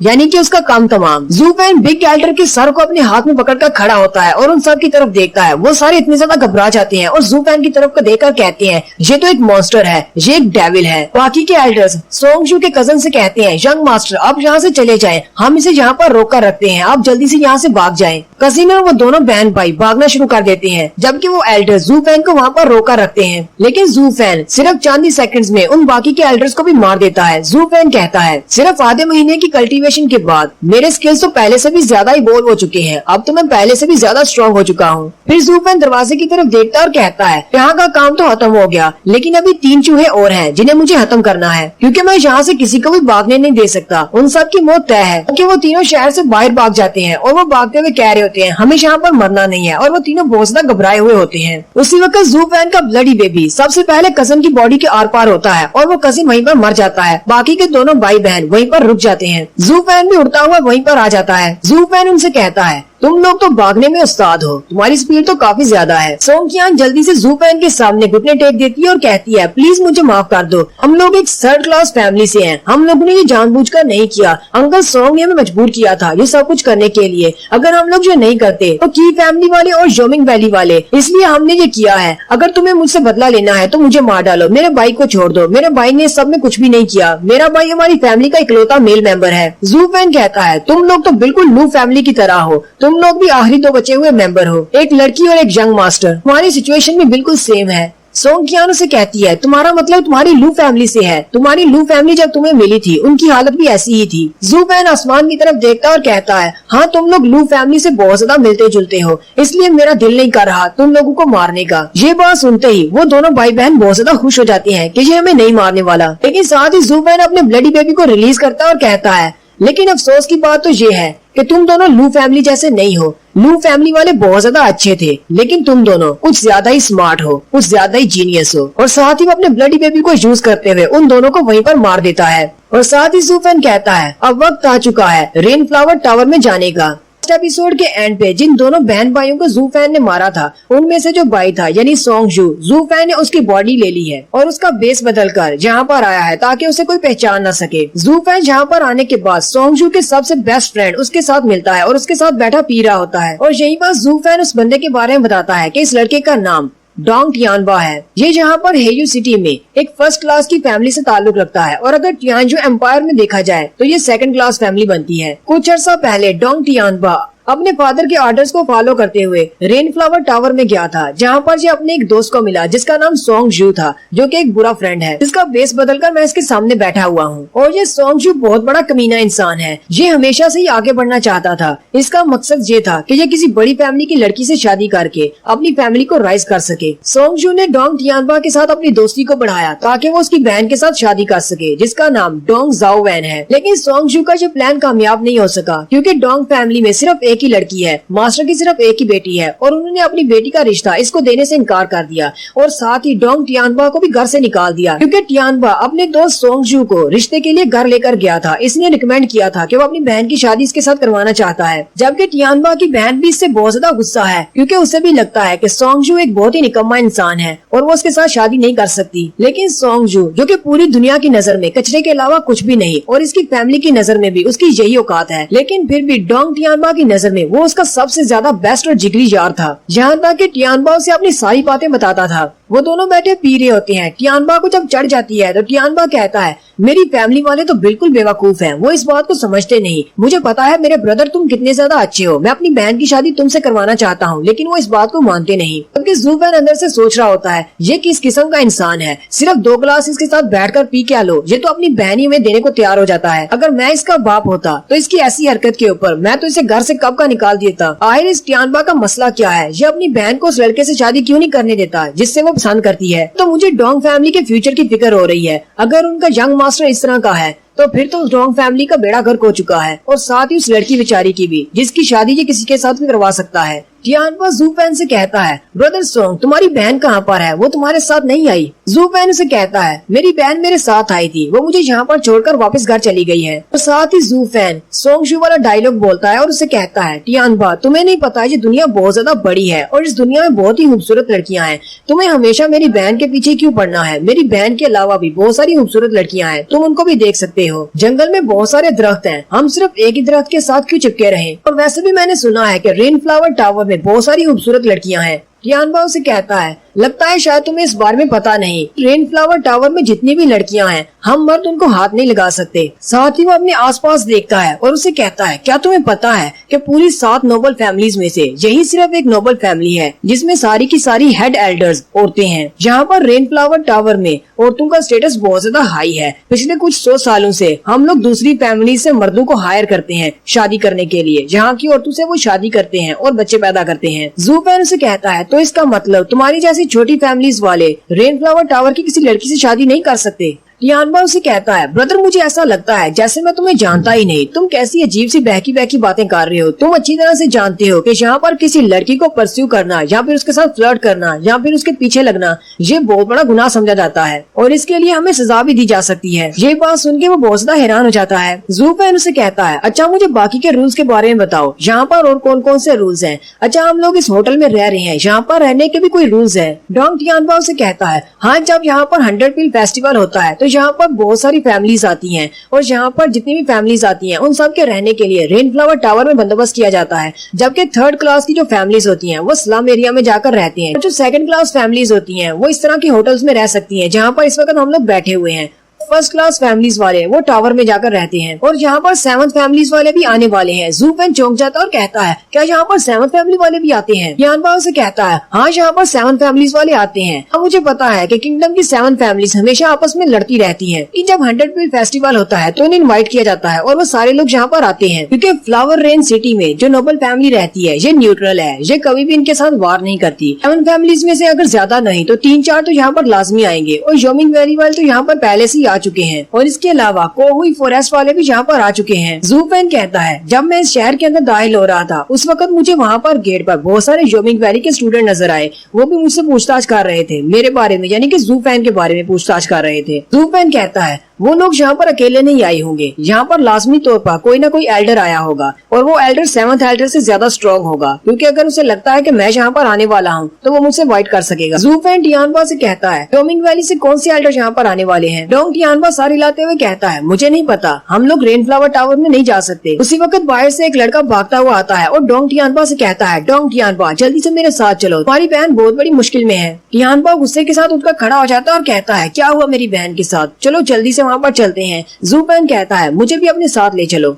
डोंग टियानबा जल्दी से लोगों के रश में से होता हुआ अपनी बहन के पास चला जाता है। उसकी बहन जमीन पर बैठी होती है जबकि इर्द गिर्द बहुत सारे लोग जमा होते हैं, जबकि वहीं पर रेन फ्लावर टावर की एक लड़की भी खड़ी होती है। टियानबा भागता हुआ अपनी बहन के पास आता है और उसे कहता है, तुम्हारे साथ ये सब कुछ किसने किया है? ज़ाओवेन अपने भाई से कहती है, टियानबा छोड़ो इनको, हम लोग घर चलते हैं। लेकिन जैसे वो वहाँ से जाने लगती है वो लड़की जिसका नाम डैन डैन है वो चिल्लाकर उसे कहती है, तुम्हें किसने इजाजत दी यहाँ से जाने की? यहीं पर बैठी रहो, मैंने तुमसे कहा था कि 100 थप्पड़ अपने चेहरे पर मारने हैं लेकिन तुमने अभी तक सिर्फ 30 मारे हैं। पूरे के पूरे 100 करो और उसके बाद जा सकती हो। मुझे इस बात से फर्क नहीं पड़ता कि तुम कौन हो, अगर मुझे इस बारे में पता चल गया कि तुम किस फैमिली से हो तो मैं तुम्हारी पूरी की पूरी फैमिली को मरवा दूंगी। ये बात सुनते ही ज़ाओवेन बहुत ज्यादा घबरा जाती है और अपने चेहरे पर थप्पड़ मारना शुरू कर देती है। टियानबा उसे रोकते हुए कहता है, ज़ाओवेन रुक जाओ, ये तुम क्या कर रही हो? मुझे बताओ तो सही यहाँ पर हुआ क्या है, आखिर मसला क्या है? ज़ाओवेन रोते हुए अपने भाई से कहती है, ये सारी मेरी गलती है। असल में मैं बाजार में कुछ खरीदने के लिए आई थी, वहाँ पर एक ज्वेलरी पर मेरी नजर पड़ी और वो मुझे पसंद आ गई,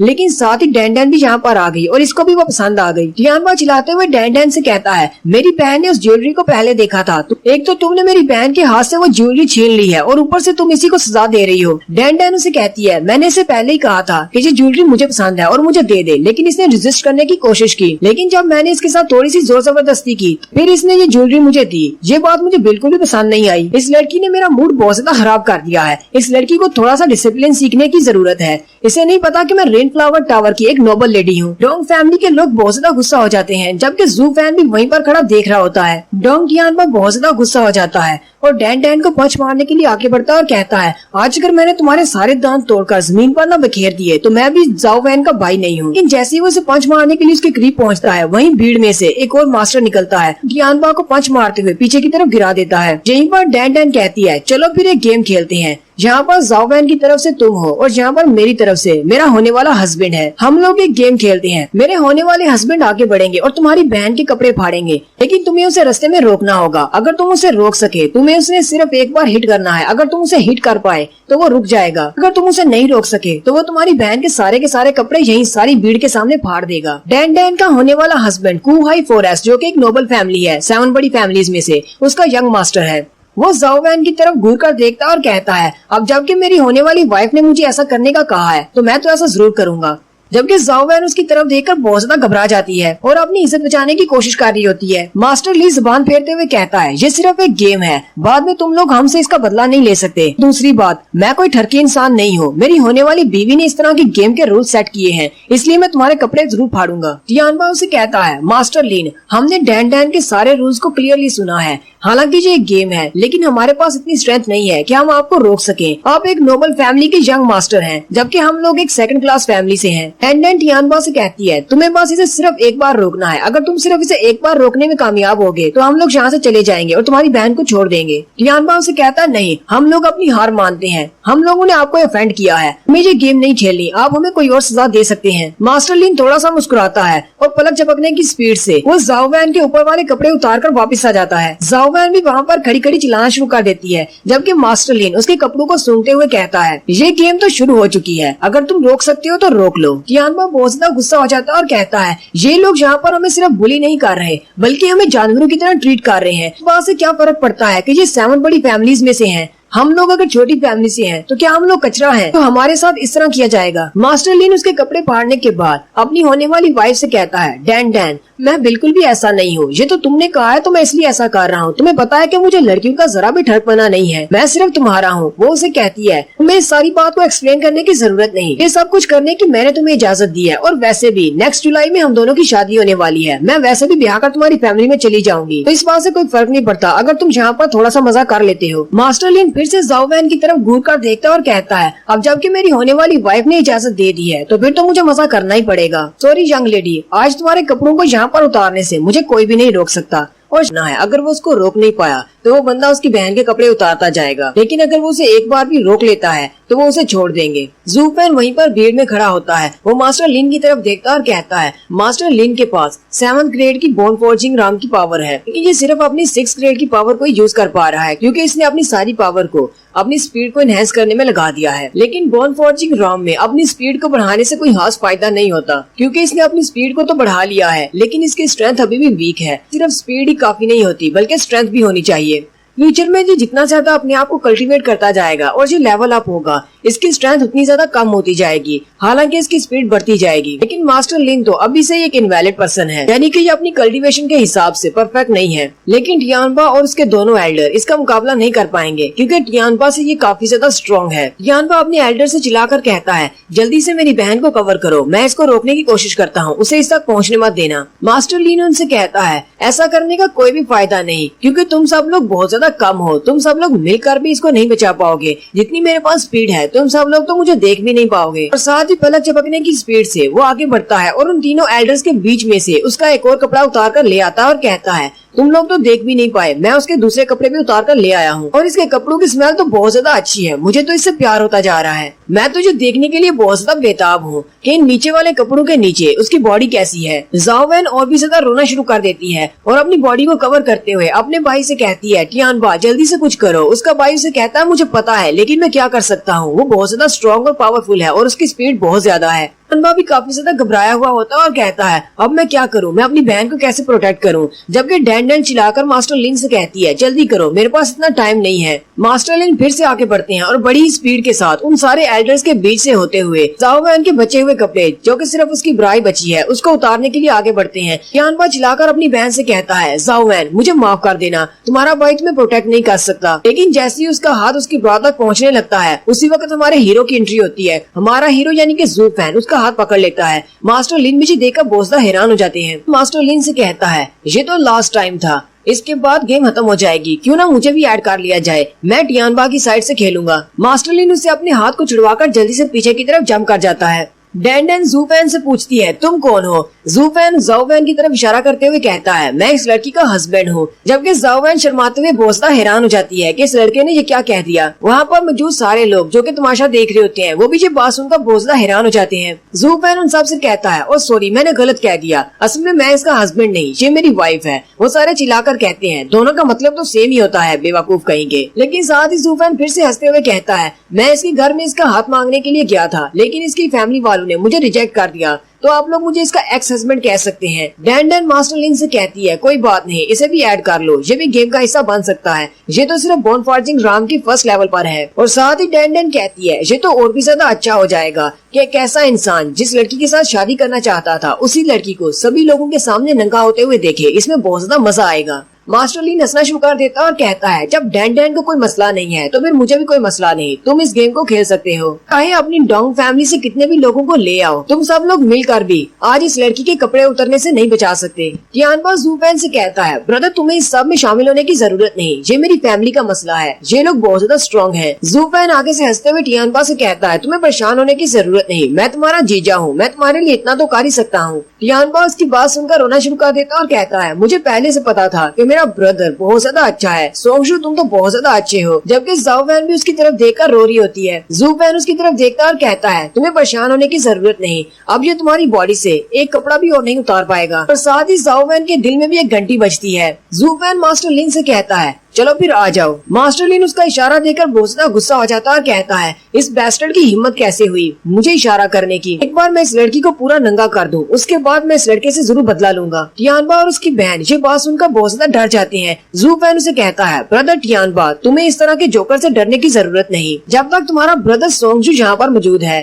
डैंडन भी उसकी बात सुनकर हंसना शुरू कर देती है और कहती है आज तो एक लड़के ने सारी महफिल के सामने आपकी बेइज्जती कर दी। मास्टर लीन आगे से हंसना शुरू कर देता है और कहता है मुझे इस बात से फर्क नहीं पड़ता कि वो लड़का क्या कह रहा है, अभी देखना मैं उसके कपड़े उतारने के साथ साथ उसके ऊपर अटैक भी करूंगा और इसी एक्सीडेंट में वो मारी जाएगी। मास्टर लीन बड़ी स्पीड के साथ आगे की तरफ जंप करता है और कहता है जाओवैन ये तुम्हारी बॉडी पर लास्ट कपड़ा है, इसको उतारने के बाद तुम्हारी इज्जत उतर जाएगी, अब देखता हूँ कि इस मास्टर से तुम कैसे बचती हो। जाओवैन और भी ज्यादा चिल्लाना शुरू कर देती है। मास्टर लीन उसके बहुत ज्यादा करीब पहुंच जाता है और कहता है मैं तो बस पहुंच ही गया, लेकिन उसी वक्त उसके चेहरे पर एक जबरदस्त घूंसा पड़ता है और वो पीछे की तरफ गिर जाता है। डैंडन भी जो देखकर बहुत ज्यादा चौंक जाती है और कहती है अब ये भी यहाँ पर हुआ क्या। जूफैन मास्टर लीन से कहता है तुम्हारी हिम्मत कैसे हुई मेरी बीवी पर हाथ डालने की। टियानबा भी ये देखकर बहुत ज्यादा हैरान होता है और कहता है ऐसा कैसे हो सकता है ब्रदर सोंग, तुमने ऐसा कैसे कर लिया। जूफैन उसे कहता है मुझे नहीं पता, मैंने बस पंच मारा और मुझे लगा जैसे मेरे हाथ के साथ कोई चीज टकराई है, लेकिन साथ ही मेरा हाथ भी बहुत ज्यादा दर्द कर रहा है। टियानबा बहुत ज्यादा खुश हो जाता है और जूफैन से कहता है ब्रदर सोंग तुमने ऐसा कैसे कर लिया, मैं तो उसको देख भी नहीं पाया, तुम उसको कैसे देख सकते हो, उसकी स्पीड तो बहुत ज्यादा थी। जूफैन कहता है उसको देखने की क्या जरूरत है, चाहे उसकी स्पीड कितनी भी ज्यादा क्यों ना हो, उसका टारगेट तो सिर्फ एक ही था, यानी वो जाओवैन की तरफ आगे बढ़ रहा था, मुझे बस वहीं पर फोकस करके पंच मारना था। अब वो तो कोई बेवकूफ ही होगा जो कि उसको ढूंढने की कोशिश करेगा, क्योंकि उसे ढूंढने की क्या जरूरत है, वो जितनी भी स्पीड से आएगा वो आएगा तो सीधा जाओवैन की तरफ ही। इसलिए मैं जहाँ पर पहले से खड़ा था वो जैसे यहाँ पर पहुंचा मैंने पंच मार दिया। ये बात सुन के टियानबा और उसके सारे एल्डर्स बहुत ज्यादा हैरान हो जाते हैं और कहते हैं ब्रदर सोंग तुम तो बहुत बड़े जीनियस हो, हमें तो इस बारे में पता ही नहीं था कि चाहे उसकी स्पीड कितनी ही ज्यादा क्यों ना हो उसका टारगेट तो जाओवैन है, हमें सिर्फ जाओवैन पर नजर रखनी है क्योंकि वो जाओवैन पर अटैक करने के लिए बढ़ रहा है। एल्डर भी हंसना शुरू हो जाते हैं और कहते हैं ये लड़का तो वाकई में एक जीनियस है, इसी वजह से टियानबा अपनी बहन की शादी इससे करवाना चाहता था। टियानबा अपनी बहन से कहता है छोटी बहन क्या तुमने देखा ये लड़का कितना बड़ा जीनियस है, मैं इसीलिए तुम्हारे लिए इसका रिश्ता लेकर आया था, मैं चाहता हूँ कि तुम इससे शादी कर लो, ये बहुत बड़ा जीनियस है। टियानबा कहता है गेम के रूल्स बहुत ज्यादा सिंपल थे, हमने उसे बस एक बार रोकना था और हमने उसको रोक दिया है, अब ये गेम यहीं पर खत्म होती है, हम लोग वापस जा रहे हैं। लेकिन जूफैन उसे कहता है ब्रदर टियानबा तुम्हें किसने कह दिया कि ये गेम यहाँ पर खत्म हो गई है, जरा उनकी तरफ देखो। टियानबा जैसे उन दोनों की तरफ देखता है तो वो दोनों बहुत ज्यादा गुस्से में होते हैं। टियानबा आगे बढ़ता है और लेडी डैंडन से कहता है लेडी डैंडन हम अपनी गलती को मानते हैं, हमने इस गेम को पूरा किया है, हमने मास्टर लिन को रोक लिया, अब आप हमें यहाँ से जाने दें। लेडी डैंडन उसे कहती है चलो ठीक है मेरी तरफ से तो ये गेम खत्म हो जाती है, मैं तुम्हें माफ करती हूँ, तुम लोग यहाँ से जा सकते हो, लेकिन मुझे नहीं लगता कि मास्टर लिन यहाँ से तुम्हें जाने देंगे। मास्टर लिन हंसते हुए उससे कहता है मैंने आज से पहले इस तरह का पंच कभी नहीं खाया, क्योंकि मैं कोही फॉरेस्ट का यंग मास्टर हूँ, इसलिए किसी ने मुझ पर कभी हाथ नहीं उठाया। अब तो मुझे इस गेम में और भी ज्यादा इंटरेस्ट होती जा रही है। अब जबकि ये गेम एक अच्छे मोड़ पर पहुंच चुकी है, मैं बस उसके कपड़े उतारने के बहुत ज्यादा करीब हूँ। मुझे इस गेम को और ज्यादा खेलना है जब तक मैं सेटिस्फाई नहीं हो जाता। टियानबा और ज़ाओ वैन उसकी बात सुनकर बहुत ज्यादा चौंक जाते हैं। टियानबा बहुत ज्यादा डर जाता है और कहता है पता नहीं हम लोग इस गेम को एंड कैसे करेंगे। मास्टर लिन उसे कहता है ये गेम तो तब ही खत्म होगी जब मैं सारी भीड़ के सामने तुम्हारी बहन के सारे कपड़े उतार दूंगा। इसके अलावा तुम्हारे पास और कोई रास्ता नहीं इस गेम को खत्म करने का। टियानबा उसकी बात सुनकर और भी ज्यादा घबरा जाता है और कहता है ये तो सरासर नाइंसाफी है। ये सेवंथ फैमिली वाले सिर्फ मेरी बहन के कपड़े उतारना चाहते हैं और कुछ भी नहीं। ये गेम तो अब बस एक पर्सनल ग्रज बन चुकी है क्योंकि ज़ू फैन ने यानी कि ब्रदर सोंग ने उसके चेहरे पर पंच मारा है, जिसकी वजह से अब ये अपना गुस्सा हम पर उतारना चाहता है। जबकि ज़ू फैन उन दोनों की तरफ देखता और कहता है लगता है कि अब मुझे शरीफ बनने का और ज्यादा नाटक नहीं करना चाहिए। अच्छा बन के इस दुनिया में कुछ भी नहीं मिलने वाला। अब मुझे अपने ट्रू कलर्स इनको दिखाने पड़ेंगे। मैंने इसे एक मौका दिया था इस गेम को फेयर एंड स्केयर खेलकर, लेकिन ये लोग तो यहाँ से जाने का नाम ही नहीं ले रहे। अब मुझे भी कुछ अपने रूल्स के हिसाब से खेलना पड़ेगा। ज़ू फैन आगे बढ़ता है और मास्टर लिन से कहता है मुझे भी ये गेम काफी ज्यादा अच्छी लग रही है, मैं तुम्हारे साथ इस गेम में सेकंड राउंड में भी खेलूंगा। ज़ू फैन कहता है मैं और टियानबा ऐसे ही गेम्स खेला करते थे, लेकिन उसमें रूल्स बहुत ज्यादा सिंपल हुआ करते थे। यहाँ पर तो बहुत ही अजीब रूल्स हैं। तुम यहाँ पर मेरी लड़की के कपड़े उतार रहे हो जबकि मुझे तुम्हारी लड़की के कपड़े उतारने को नहीं मिल रहे। मुझे ये रूल बिल्कुल भी पसंद नहीं आया। अगर तुम मेरी लड़की के कपड़े उतारोगे तो मैं भी तुम्हारी लड़की के कपड़े उतारूंगा। मास्टर लिन से कहता है तुम्हें क्या लगता है कि तुम्हारे पास इतनी क्वालिफिकेशन है कि तुम मेरी लड़की के कपड़े उतार सको? तुमने सिर्फ एक तुक्का लगाकर मेरे चेहरे पर पंच मारा है, इसके अलावा तुम्हारे पास कुछ भी नहीं है। ज़ू फैन मास्टर लिन से कहता है मुझे लगता है कि तुम्हारे अंदर इतना कॉन्फिडेंट नहीं है कि तुम अपनी बीवी को बचा सको कि कोई दूसरा मर्द उसके कपड़े उतार दे, या फिर तुम अपनी होने वाली बीवी से डरते हो। तुम्हें उसकी इजाजत की जरूरत है इस गेम के रूल्स को सेट करने के लिए। मास्टर लिन उसकी बात सुनकर बहुत ज्यादा गुस्सा हो जाता है। डैन ज़ू फैन से कहती है मैंने भी सुना है कमिंग वैली के सेवंथ एल्डर को मारने के बाद एक लड़का रैंक्स में काफी ज्यादा हायर अप हो चुका है और काफी ज्यादा मशहूर भी है। मुझे लगता है कि तुमने भी उसी लड़के के किस्से सुन लिए हैं, इसलिए तुम्हारे अंदर भी बहुत ज्यादा हिम्मत आ गई है। जहाँ पर सभी को लगता है कि वो लोग नोबल फैमिली से पंगा ले सकते हैं। डैन ज़ू फैन से कहती है चलो फिर शर्त लगाते हैं, मैंने जो ड्रेसेस पहनी हुई है इनमें से तुम मेरी बॉडी पार्ट से एक कपड़ा भी हटा सके तो मैं मास्टर लिन को अपने हेजू हाउस से किक मारकर बाहर निकाल दूंगी और तुमसे शादी कर लूंगी। वहाँ पर जितनी भी जनता खड़ी होती है वो सारी जो बात सुनकर बहुत ज्यादा हैरान हो जाती है। ज़ू फैन डैन से कहता है तुम्हें इस तरह का कोई भी प्रॉमिस नहीं करना चाहिए, इस तरह की कोई भी शर्त नहीं लगानी चाहिए जिसे तुम बाद में पूरा न कर सको, क्योंकि ये गेम बहुत ज्यादा मजेदार होने वाली है। बाद में बैठकर रोना मत। डैन उसे कहती है तुम फिक्र मत करो, मैं नहीं रोने वाली। अगर तुम्हें कंडीशंस मंजूर है तो फिर गेम को स्टार्ट करते हैं। मास्टर लिन भी गुस्से के साथ ज़ू फैन से कहता है अब जल्दी करो, मेरा टाइम मत वेस्ट करो, जल्दी से इस गेम को स्टार्ट करते हैं। मैं तुम्हारी ना होने वाली बीवी के कपड़े उतारने के लिए बहुत ज्यादा बेताब हूँ। चलो फिर गेम को शुरू करते हैं और देखते हैं कौन किसकी लड़की के कपड़े उतारता है। ज़ू फैन टियानबा से कहता है यहाँ पर बहुत ज्यादा गार्ड्स हैं, तुम अपने एल्डर्स को पीछे हटा लो। हम इस गेम को फेयर एंड स्क्योर खेलेंगे क्योंकि वहाँ पर सिर्फ एक ही गार्ड है मास्टर लिन, इसलिए हमारे पास भी सिर्फ एक ही गार्ड होना चाहिए। तुम्हें बिल्कुल भी परेशान होने की जरूरत नहीं, मैं तुम्हारी बहन को पूरी तरह प्रोटेक्ट करूंगा। टियानबा ज़ू फैन से कहता है चलो फिर ठीक है, मैं अपनी बहन को तुम्हें सौंपता हूँ, तुम इसका ख्याल रखना। ज़ू फैन ज़ाओ वैन से पूछता है क्या तुम्हें मुझ पर भरोसा है? ज़ाओ वैन अपना सर हिलाते हुए कहती है हाँ मुझे तुम पर भरोसा है। ज़ू फैन कहता है ये तो बहुत ही अच्छी बात है, तुम बस यहाँ पर चुपचाप खड़ी रहो, तुम्हें एक बहुत ही अच्छा शो देखने को मिलने वाला है। ज़ू फैन अभी ज़ाओ वैन के पास ही खड़ा होता है कि मास्टर लिन फिर से बहुत ही स्पीड के साथ आगे बढ़ता है और अपना हाथ उसकी ब्रा की तरफ आगे बढ़ाता है और कहता है ये तुम्हारी बीवी के जिस्म पर आखिरी कपड़ा है, इसे उतारने के बाद मैं इस गेम को जीत जाऊंगा। लेकिन ज़ू फैन वहीं से पीछे की तरफ घूमता है और मास्टर लिन के चेहरे पर एक जबरदस्त घूंसा मारता है जिससे वो फिर से पीछे की तरफ गिर जाता है। मास्टर लिन का दांत भी टूट जाता है और मुंह से ब्लड निकलना शुरू हो जाता है। मास्टर लिन कहते हैं तुमने मुझे देखा कैसे? मेरी स्पीड तो बहुत ज्यादा थी, लेकिन साथ ही वहाँ पर कुछ बिजलियाँ चमकती हैं, यानी कि ऐसा दिखाया जाता है बिजली की स्पीड से ज़ू फैन आगे बढ़ता है और डैन की बॉडी के ऊपर वाले कपड़ों को उतार देता है। ज़ू फैन की स्पीड इतनी ज्यादा होती है ना ही डैन और ना ही मास्टर लिन उसको देख पाते हैं कि कब उसने वहाँ पर जाकर उसकी बॉडी से कपड़े उतार लिए।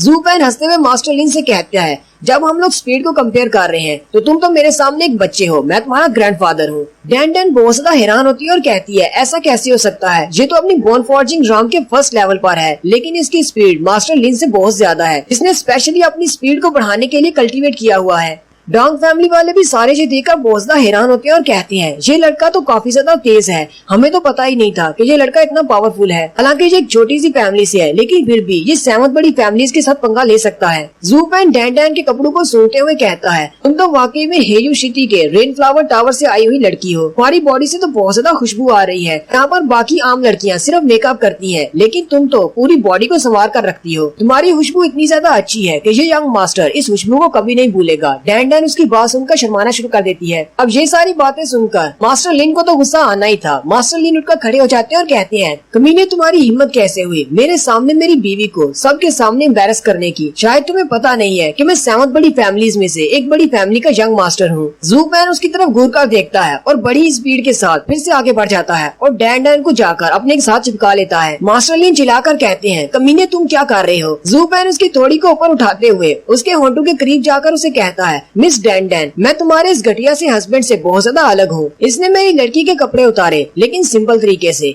मैं थोड़ा रफ तरीके से तुम्हारे कपड़े उतारने वाला हूँ, लेकिन तुम मुझे माफ कर देना। तो सिर्फ एक गेम है, क्योंकि बाद में भी जब मैं इस गेम को जीत जाऊंगा तुम तो मुझसे शादी करने वाली हो। मास्टर लिन चिल्लाकर उसे कहते हैं मेरी बीवी को छोड़ो, वरना मैं अपनी फुल पावर के साथ तुम पर अटैक करूंगा। पहले तो मैं सिर्फ गेम खेल रहा था, अब बात मेरी इज्जत की है। लेकिन ज़ूपेन डैन डैन को और भी ज्यादा कस के पकड़ लेता है। मास्टर लिन और भी ज्यादा गुस्सा हो जाते हैं। ज़ूपेन कहता है मास्टर लिन अब तुम गुस्सा किस बात का कर रहे हो, इस गेम को खेलने का तुम्ही ने तो कहा था। अब इस गेम के रूल्स तो सिंपल हैं। और सामने देखो मेरी बीवी खड़ी है, जाओ और जाकर अगर तुम ऐसा कर सकते हो तो उसके साथ कर सकते हो, लेकिन अगर तुम्हारे अंदर इतनी हिम्मत नहीं तो फिर मुझे मत रोको। पुराने जमाने में भी ऐसा ही हुआ करता था, जब हम लोग गेम खेलते हैं तो दूसरे वाले का सब कुछ ले लेते हैं। अब अगर तुम यहाँ पर जीत जाते हो तो ये दोनों लड़कियाँ तुम्हारी हो जाएंगी, और अगर मैं जीत जाता हूँ तो ये दोनों लड़कियाँ मेरी हो जाएंगी। ज़ूपेन डैन डैन से कहता है अब जबकि मैंने तुम्हारे इस हस्बैंड को हरा दिया है तो अब क्या तुम इसे अपनी फैमिली से निकाल दोगी और मेरी हो जाओगी। और साथ ही वो अपने मैजिक को यूज करते हुए डैन डैन को हिप्नोटाइज कर देता है।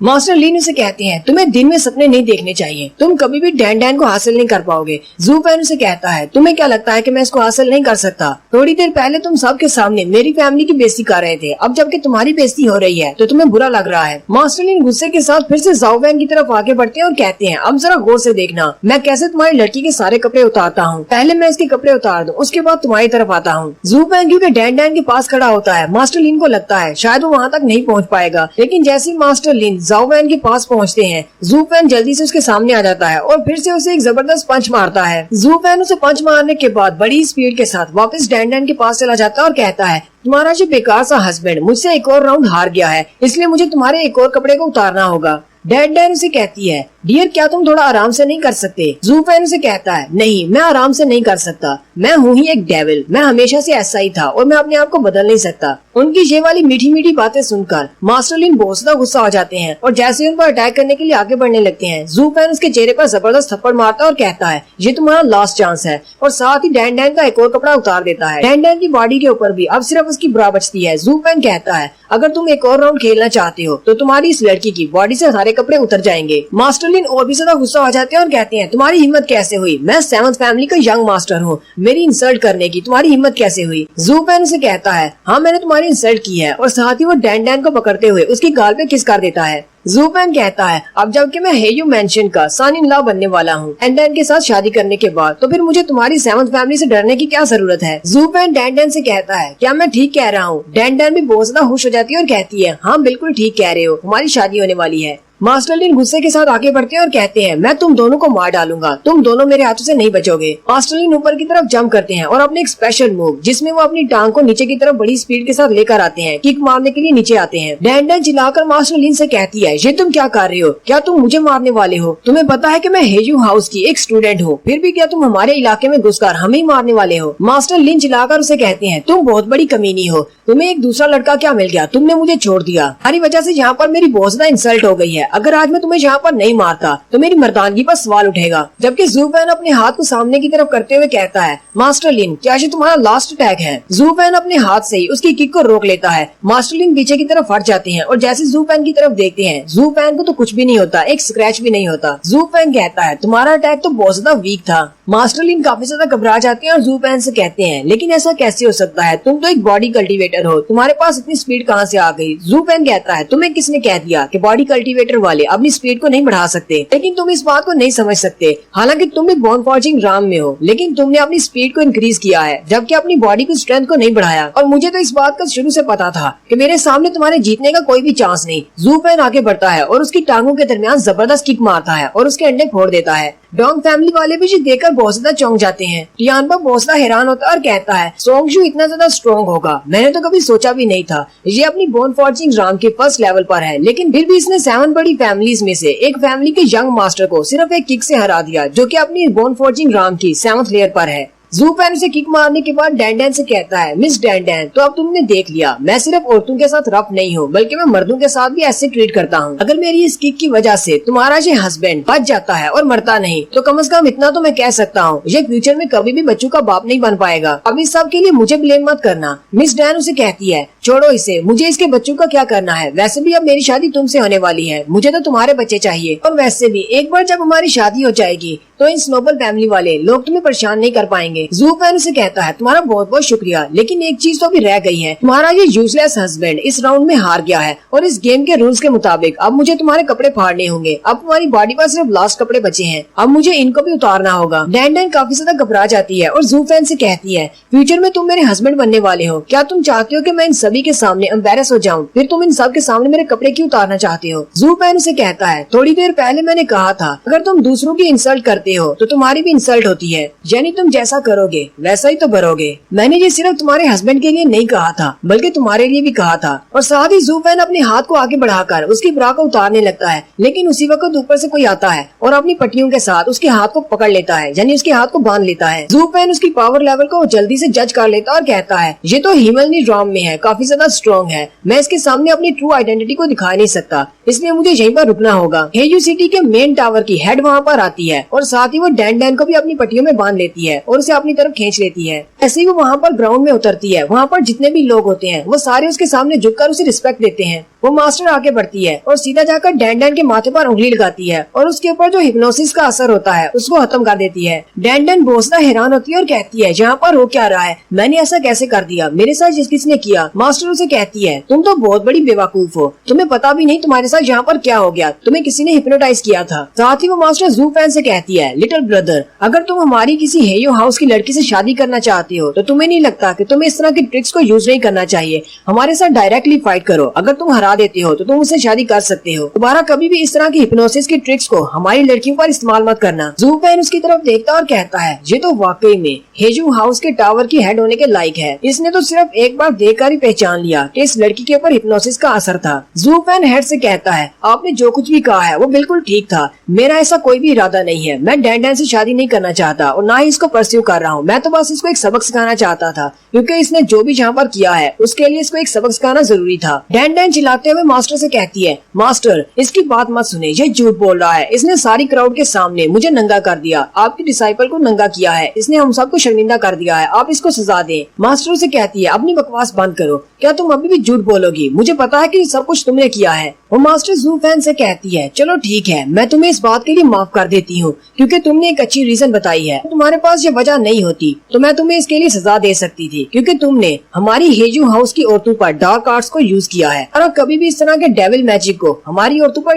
मैजिक को यूज करने की कोशिश की तो मैं तुम्हें इसके लिए सजा दूंगी। फिर किंग गाई जाओ वैन की तरफ जाती है और उसके कंधे पे हाथ रखते हुए कहती है मुझे पता है कि मेरी डिसाइपल ने बहुत ही गलत किया है, वही गलत है, तुम ठीक हो, मैं अपनी डिसाइपल की तरफ से तुमसे माफी चाहती हूँ, उसने जो भी तुम्हारे साथ किया है उस सब के लिए। मैं तुमसे वादा करती हूँ जब मैं इसे वापस लेकर जाऊंगी तो वहाँ पर जाकर अपने टावर में इसको सजा जरूर दूंगी ताकि इसको एक अच्छा सबक सिखाया जा सके। फिर वो पीछे की तरफ मुड़ती है और उड़ना शुरू कर देती है और साथ ही डैंडैन को भी अपनी पट्टियों में लपेट कर वहाँ से उड़ जाती है। जाने से पहले वो जू फैन की तरफ घूर घूर कर देख रही होती है, जबकि जू फैन भी उसकी तरफ देख रहा होता है। जू फैन कहता है कहीं ऐसा तो नहीं इसको मेरी आइडेंटिटी के बारे में पता चल चुका है कि मैं कौन हूँ। किंग काई के वहाँ से चले जाने के बाद पांग टियानबा अपनी फैमिली के साथ भागता हुआ उसके पास आता और कहता है ब्रदर सोंगजू तुम्हारा बहुत बहुत शुक्रिया। शुक्रिया, तुम्हारी वजह से आज हमारी इज्जत बच गई। अगर तुम यहाँ पर नहीं होते तो हमारा क्या होता। जू फैन उसे पूछता है, ब्रदर टियानबा, ये लड़की कौन थी जो यहाँ पर आई थी। टियानबा उसे कहता है, मैंने तुम्हें बताया था कि रेन फ्लावर टावर में सारी हेड लड़कियाँ हैं और उन सब की हेड में सबसे ज्यादा पावरफुल यही लड़की है। इसका नाम किंग काई है। ये बहुत ज्यादा अच्छी है। ये दूसरे टावर की मास्टर्स की तरह बिल्कुल भी नहीं है। ये सभी के साथ बहुत ही अच्छे से पेश आती है, खासतौर पर छोटे लेवल की फैमिलीज वालों के साथ। जू फैन उसकी बात सुनने के बाद सोच रहा होता है, इसी वजह से उसकी पावर बहुत ज्यादा रिफाइन थी और वो काफी ज्यादा स्ट्रॉन्ग भी थी। लेकिन अगर उसे यहाँ पर पता चल गया था कि मैं कौन हूँ, यानी कि अगर उसे मेरी रियल आइडेंटिटी का पता है, तो फिर उसने मेरे पर अटैक क्यों नहीं किया, वो मुझे यहाँ पर छोड़कर चली क्यों गई। यहाँ भी ऐसा भी हो सकता है कि उसे ये बात कंफर्म नहीं थी कि वो मेरा सामना कर पाएगी या नहीं। हो सकता है कि वो अपने लिए हेल्प लेने के लिए गई हो ताकि वो दूसरे मास्टर्स के साथ मिलकर मेरे पर अटैक कर सके। जू फैन टियानबा से कहता है, हम लोग बाद में बात करेंगे, अभी मुझे एक बहुत ही जरूरी काम करने के लिए जाना है। मैं यहाँ से जा रहा हूँ, फिर किसी दिन तुमसे मिलने के लिए आऊंगा। साथ ही जू फैन भीड़ में आगे बढ़ जाता है, जबकि टियानबा पीछे खड़ा रह जाता है। टियानबा कहता है, मैंने तो अभी ठीक तरह से तुम्हारा शुक्रिया भी अदा नहीं किया, तुमने मेरी बहन की जान बचाई है। किंग काई ने जब जू फैन के बाजू को अपनी पट्टी से लपेटकर उसे रोका था, तब उसकी पट्टी का टुकड़ा जू फैन के बाजू पर ही रह जाता है। जू फैन उस कपड़े के टुकड़े की तरफ देखता और कहता है, तो इसका मतलब ये एक मास्टर है। ये तो बहुत ज्यादा इंटरेस्टिंग है। नेक्स्ट सीन हेजू टावर के रिसेप्शन हॉल का दिखाया जाता है। यहाँ पर 13वें टावर की मास्टर डूडैन बैठी होती है उन फैमिली के लोगों को वेलकम करने के लिए। मास्टर लिन के डैड भी यहीं पर बैठे होते हैं। डूडैन उनसे कहती है, एल्डर लिन, आप कब से मेरी बॉडी को घूरे जा रहे हैं? कहीं ऐसा तो नहीं कि मेरी बॉडी के ऊपर कुछ गंदा लगा हुआ है जिसको आप घूर कर देख रहे हैं ताकि मैं उसे साफ कर दूं। एल्डर लिन उसे शर्माते हुए कहते हैं, नहीं ऐसी कोई बात नहीं है मास्टर डूडैन, आपकी बॉडी पर कुछ भी ऐसा नहीं है, बस आप बहुत ज्यादा खूबसूरत है, मेरी तो नजर ही नहीं हट रही। एल्डर लिन उसे कहते हैं, मैं तो बस इतना जानना चाहता हूँ कि यहाँ पर मास्टर किंग काई क्यों नहीं है। इस टावर की हेड तो वो है और हमेशा वही हमें वेलकम करने के लिए यहाँ पर होती है, फिर आपको उन्होंने यहाँ पर क्यों छोड़ा है? आप तो डूडैन टावर की मास्टर हैं। मास्टर डूडैन उसे कहती है, क्या आपको लगता है कि मैं अपने गेस्ट को अच्छी तरह से एंटरटेन नहीं कर सकती जो आपको मास्टर किंग काई की जरूरत है? मैं आपको एंटरटेन करने में इतनी ज्यादा बुरी हूँ। एल्डर उसकी बात सुनने के बाद हंसना शुरू कर देते हैं और कहते हैं, नहीं ऐसी बात नहीं है, तुम तो वाकई में बहुत ज्यादा खूबसूरत हो और बहुत ज्यादा अच्छी भी हो, जो कि हमारे सामने बहुत ही मैनर से बैठी हुई है। जबकि योमिंग वैली के 5th एल्डर भी वहीं पर बैठे होते हैं। वो ये सब कुछ देखकर गुस्सा हो जाते हैं और एल्डर से कहते हैं, ओए अंकल, मैं यहाँ पर तुम दोनों का फ्लर्ट देखने के लिए नहीं आया, मैं यहाँ पर 100 व्हील फेस्टिवल को अटेंड करने के लिए आया हूँ, इसलिए तुम दोनों अपना ड्रामा बंद करो। और अगर ये फेस्टिवल जल्दी ही स्टार्ट नहीं होता तो मैं यहाँ से जा रहा हूँ, मुझे और भी बहुत सारे जरूरी काम होते हैं, मेरे पास इतना टाइम नहीं है तुम्हारे साथ वेस्ट करने के लिए। डूडैन उसे कहती है, योमिंग वैली के 5th एल्डर, तुम्हें यहाँ पर आराम से बैठना चाहिए, पता नहीं तुम्हारे अंदर इतना ज्यादा गुस्सा कहाँ से आ गया है। बाइडन फेस्टिवल को कब स्टार्ट करना है? बाइडन फेस्टिवल यानी 100 व्हील फेस्टिवल, वो उसे कहती है इसको कब स्टार्ट करना है, ये तो किंग काई ही आकर डिसाइड करेगी। और वैसे भी यहाँ पर 7th फैमिली से और कोई भी मेंबर नहीं आया, बाकी की फैमिलीज को भी तो आने दो, उसके बाद ही डिसाइड करेंगे कब फेस्टिवल को स्टार्ट करना है। एल्डर उसे कहते हैं, तुम इसकी बातों को इग्नोर करो, ये तो बस एक बच्चा है जिसे पता नहीं एल्डर किसने बना दिया। और वैसे भी मुझे पता है कि ये गुस्से में क्यों है, क्योंकि जब से एक लड़के ने इनके 3 मास्टर्स को मार डाला है, इनके लिए बहुत ही शर्मिंदगी की बात है और ये तो अपना मुंह दिखाने के लायक नहीं रहे। इसी वजह से ये सारे एल्डर्स बहुत ज्यादा गुस्से में हैं। मुझे तो इस बात की समझ नहीं आती कि ये यहाँ पर बाइडन फेस्टिवल को ज्वाइन करने के लिए क्यों आ गए हैं, जबकि इन्हें उस लड़के को ढूंढना चाहिए जिसने इनके 3 एल्डर्स को मारा है। मुझे तो ऐसा लगता है कि 5th एल्डर यहाँ पर बैठे बैठे भी सोच रहे होंगे कि पता नहीं कब कोई यहाँ पर आ जाए और इन्हें मार डाले, क्योंकि इनकी रेपुटेशन बहुत ज्यादा गिर चुकी है और ये सारे लोग उस लड़के से बहुत ज्यादा डरे हुए हैं। अब ये सोच रहे होंगे कि हमारी फैमिली से अगला एल्डर कौन होगा जो उस लड़के के हाथों मारा जाएगा। एल्डर की ये सारी बातें सुनकर 5th एल्डर बहुत ज्यादा गुस्सा हो जाते हैं और गुस्से के साथ उठकर खड़े होते हैं और उसे गाली देते हुए कहते हैं, ये क्या बकवास कर रहे हो तुम। और साथ ही वो चिल्लाते हुए उसे कहते हैं, एक बार तुम उस लड़के को देख लो, उसके बाद मैं देखूंगा कि तुम्हारे कोहाई फॉरेस्ट में से कितने ज्यादा एल्डर जिंदा बचते हैं, क्योंकि तुम सब लोग तो योमिंग वैली से भी बहुत ज्यादा वीक हो और वो लड़का एक डेविल है। एल्डर भी उसकी बात सुनकर गुस्सा हो जाते हैं और कहते हैं, तो लगता है कि हम लोग कोहाई फॉरेस्ट वाले बहुत ज्यादा वीक हैं जो उसका सामना नहीं कर पाएंगे। और साथ ही वो दोनों अपनी अपनी जगह पर उठकर खड़े हो जाते हैं, दोनों अपनी अपनी पावर्स को रिलीज करते हैं। जैसे ही वो एक दूसरे के साथ फाइट करने लगते हैं, वहीं पर एक और नोबल फैमिली का मेंबर आ जाता है। ये भी 7 बड़ी फैमिलीज में से एक फैमिली से है जिसका नाम मेडिसन किंग फैमिली है और उनके एल्डर का नाम मेडिसन किंग होता है। मेडिसन किंग एल्डर उनसे कहते हैं, अगर तुम दोनों यहाँ पर फाइट करने वाले हो तो मुझे भी काउंट इन कर लो, मैं भी ये फाइट करना चाहूंगा। जबकि मेडिसन किंग के साथ उसका एक शागिर्द भी होता है, यानी उसका स्टूडेंट। वो अपने मास्टर से कहता है, मास्टर आप तो वाकई में बहुत ही पावरफुल इंसान है। ऐसे ही आप इस रूम में एंटर हुए, योमिंग वैली के मास्टर और कोहाई फॉरेस्ट के मास्टर वो दोनों ही चुप हो गए, यानी कि वो आपसे बहुत ज्यादा डरते हैं। मेडिसन किंग के स्टूडेंट की बात सुनकर वो दोनों ही एल्डर बहुत ज्यादा गुस्सा हो जाते हैं। फिफ्थ एल्डर गुस्से के साथ मेडिसिन किंग से कहते हैं, मेडिसिन किंग तुम्हें अपने स्टूडेंट को कुछ मैनर्स सिखाने चाहिए। क्या तुम्हें नहीं लगता कि वो बहुत ज्यादा बिगड़ा हुआ है?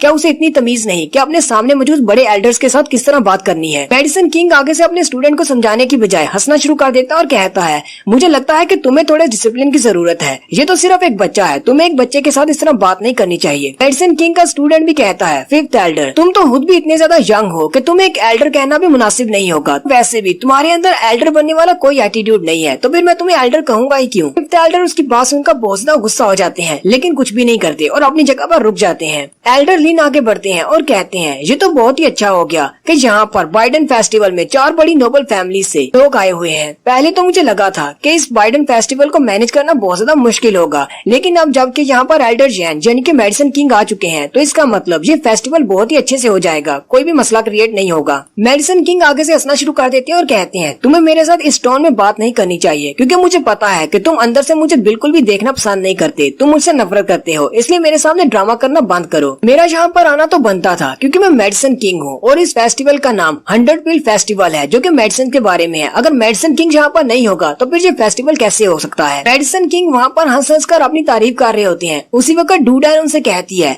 एल्डर यहाँ पर आपको तो इन्वाइट किया ही नहीं गया, फिर आप लोग यहाँ पर किस चक्कर में आ गए हैं? मुझे याद है कि हेयू सिटी से किसी ने भी आपको इन्वाइट नहीं किया, आप तो यहाँ पर बिन बुलाए चले आए हैं। मेडिसिन किंग उसे कहते हैं, इस बात से क्या फर्क पड़ता है कि तुम लोगों ने हमें बुलाया है या नहीं? मेडिसिन किंग का यहाँ पर होना लाजमी है, और वैसे भी इस पूरे टीन्यू एम्पायर में मैं जहाँ चाहे वहाँ पर जा सकता हूँ, ऐसा कोई भी नहीं जो मुझे रोक सके। अगर तुम्हारे अंदर हिम्मत है तो मुझे रोक लो। मास्टर डूडैन भी उसकी बात सुनकर बहुत ज्यादा गुस्सा हो जाती है और जैसे ही आगे बढ़ने लगती है, एल्डर उसे रोक लेते हैं और कहते हैं, शांत हो जाओ, यहाँ पर फाइट करने की जरूरत नहीं। मेडिसिन किंग का स्टूडेंट हंसना शुरू कर देता है और कहता है, मास्टर आपने बिल्कुल ठीक कहा था, ये लड़कियां तो बिल्कुल बेवकूफ होती हैं, ये तो अपने गुस्से पर भी कंट्रोल नहीं रख पा रही। आपने कहा था कि लड़कियां मिलकर किसी भी कंट्री को नहीं चला सकती, और ये लोग यहाँ पर हेड बनकर बैठी हुई हैं, पता नहीं इनको हेड किसने बना दिया है। टिन्यू एम्पायर में टोटल 7 नोबल फैमिलीज हैं, और इन 7 नोबल फैमिलीज में से सबसे ज्यादा वीक फैमिली इनकी रेन फ्लावर फैमिली है। वो तीनों ही एल्डर उसकी बात सुनकर बहुत ज्यादा गुस्सा हो जाते हैं और कहते हैं, ये मेडिसिन किंग तो बहुत ज्यादा बुरा है, यही बुरा नहीं बल्कि इसका स्टूडेंट भी इसके जैसा ही है, वो भी बहुत ज्यादा बदतमीज है, उसे किसी से बात करने की तमीज भी नहीं है। यहीं पर किंग काई की एंट्री होती है। वो आते ही उस स्टूडेंट से कहती है, लिटिल ब्रदर तुम्हें इस तरह की बात नहीं करनी चाहिए। चाहे हमारी फैमिली सबसे ज्यादा वीक फैमिली है, लेकिन पिछले 1000 साल से हमारी फैमिली यहीं पर है, टिन्यू एम्पायर में। कभी किसी ने हम पर अटैक नहीं किया और न ही हमने किसी पर अटैक किया है, और इसके लिए भी हमारी एक अपनी रीजन है, इसके लिए तुम हमें क्रिटिसाइज नहीं कर सकते। डूडान उसे देखकर बहुत ज्यादा खुश हो जाती है और कहती है, सीनियर सिस्टर चलो शुक्र है तुम यहाँ पर आ गई, मैं तो बहुत ज्यादा परेशान थी, तुम पता नहीं कहाँ पर चली गई थी। मेडिसिन किंग एल्डर यहाँ पर बिना बुलाए चले आए हैं और मुझे नहीं पता कि इनके साथ क्या करूँ, ये यहाँ पर बहुत ज्यादा बदतमीजी भी कर रहे हैं। मास्टर किंग काई उसे कहती है, मैं तुम्हारे स्टूडेंट्स के मसलों को हल कर रही थी, मैंने तुम्हें कितनी बार कहा है कि अपने स्टूडेंट्स को समझाया करो, इस तरह के मसले क्रिएट करने से हमारी रेपुटेशन में कमी आती है। वो जाकर छोटी फैमिलीज के साथ पंगा ले रही थी। मास्टर डूडान कहती है, कौन है वो लड़की, मुझे जल्दी से उसका नाम बताएं, मैं उसको खुद देखती हूँ। साथ ही हाल के बाहर का सीन दिखाते हैं जहाँ पर वो डैन डैन को पकड़ कर लेकर आ रही होती है। के कार्ड के ऊपर उन्होंने मास्टर लिन को भी लिटा रखा होता है। वो लड़कियां उन सबको लेकर वहाँ पर आ जाती हैं। एल्डर लिन जैसे ही अपने बेटे को देखते हैं, वो भागते हुए उसके पास चले जाते हैं और कहते हैं, टियानजू तुम्हारी ये हालत किसने कर दी, मेरे बेटे को इतना ज्यादा जख्मी किसने किया है? मेडिसिन किंग का स्टूडेंट अपने मास्टर से पूछता है, मास्टर इस लड़के को देखकर आपको क्या लगता है, क्या ये बहुत ज्यादा जख्मी है, क्या ये ठीक हो सकता है या नहीं? मेडिसिन किंग उसकी बात सुनने के बाद हंसना शुरू कर देता है और कहता है, ताकि ये लड़का इतना ज्यादा जख्मी नहीं है, ये जिंदा तो रहेगा, लेकिन मुझे नहीं लगता कि ये कभी भी जिंदगी में बाप बन पाएगा,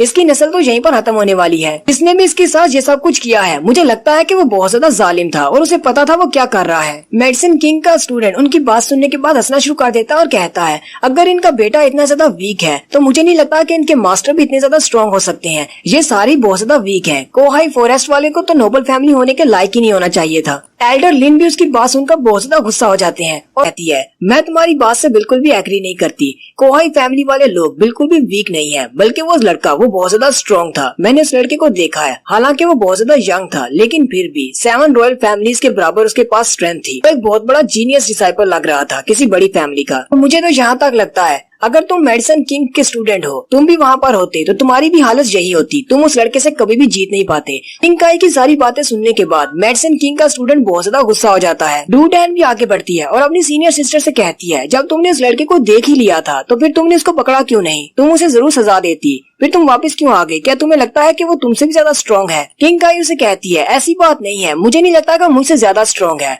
पर तुम मेरे एटीट्यूड को तो जानती हो कि मैं किसी को ऐसी सजा नहीं देती। फिर वो डैन डैन से कहती है, डैन डैन यहाँ पर सबको सारी बात बताओ कि वहाँ पर क्या हुआ था, शुरुआत से लेकर एंड तक, मेरे पहुंचने से पहले तक। उसके बाद डिसाइड करते हैं कि उस लड़के का क्या करना है। वो लड़का अभी यहीं पर है, हेजू मेंशन के अंदर ही है। फिर डैन डैन उनको सारी बात बता देती है कि वहाँ पर क्या हुआ था। सेवंथ एल्डर उसकी बात सुनने के बाद हंसना शुरू कर देता है और कहता है, तो इसका मतलब वहाँ पर ये कुछ हुआ था, जबकि उस लड़के जू फैन ने हमारे 3 एल्डर्स को मार दिया है। तब से हर किसी के अंदर में हिम्मत आ गई है और सारी छोटी फैमिलीज वाले लोग हमारे सामने खड़ा होना शुरू हो गए हैं। पता नहीं एक दिन ऐसा भी आएगा जब हमारी 7 फैमिली से कोई भी नहीं डरेगा और सारे हमारे सामने खड़ा होना शुरू हो जाएंगे। मेडिसिन किंग उसे कहता है, 5th एल्डर, पर ये सब कुछ तो तुम लोगों की वजह से हुआ है कि तुम सब लोग बहुत ज्यादा वीक हो, जो कि एक लड़के के हाथों मारे गए, और ये सब कुछ तुम्हारी लापरवाही का नतीजा है कि तुम सब लोग अभी भी उस लड़के जू फैन को नहीं पकड़ पाए। वो लड़का अभी भी आजाद घूम रहा है। तुम सब लोगों की वजह से हमारी फैमिलीज को भी नुकसान पहुंच रहा है, हमारी 6 फैमिलीज की रेपुटेशन को नुकसान पहुंचा है। 5th एल्डर उसे कहते हैं, हाँ ये बात बिल्कुल ठीक है कि ये सब कुछ हमारी वजह से हुआ है, लेकिन यहाँ पर बात बहुत ज्यादा अलग है। मास्टर लिन को एक लड़के ने पीटा है, तो अगर एल्डर लिन वहाँ पर जाकर उस लड़के को पीट कर अपने बेटे का बदला लेते हैं, ये तो 7 फैमिलीज वालों के लिए और भी ज्यादा बेइज्जती की बात होगी।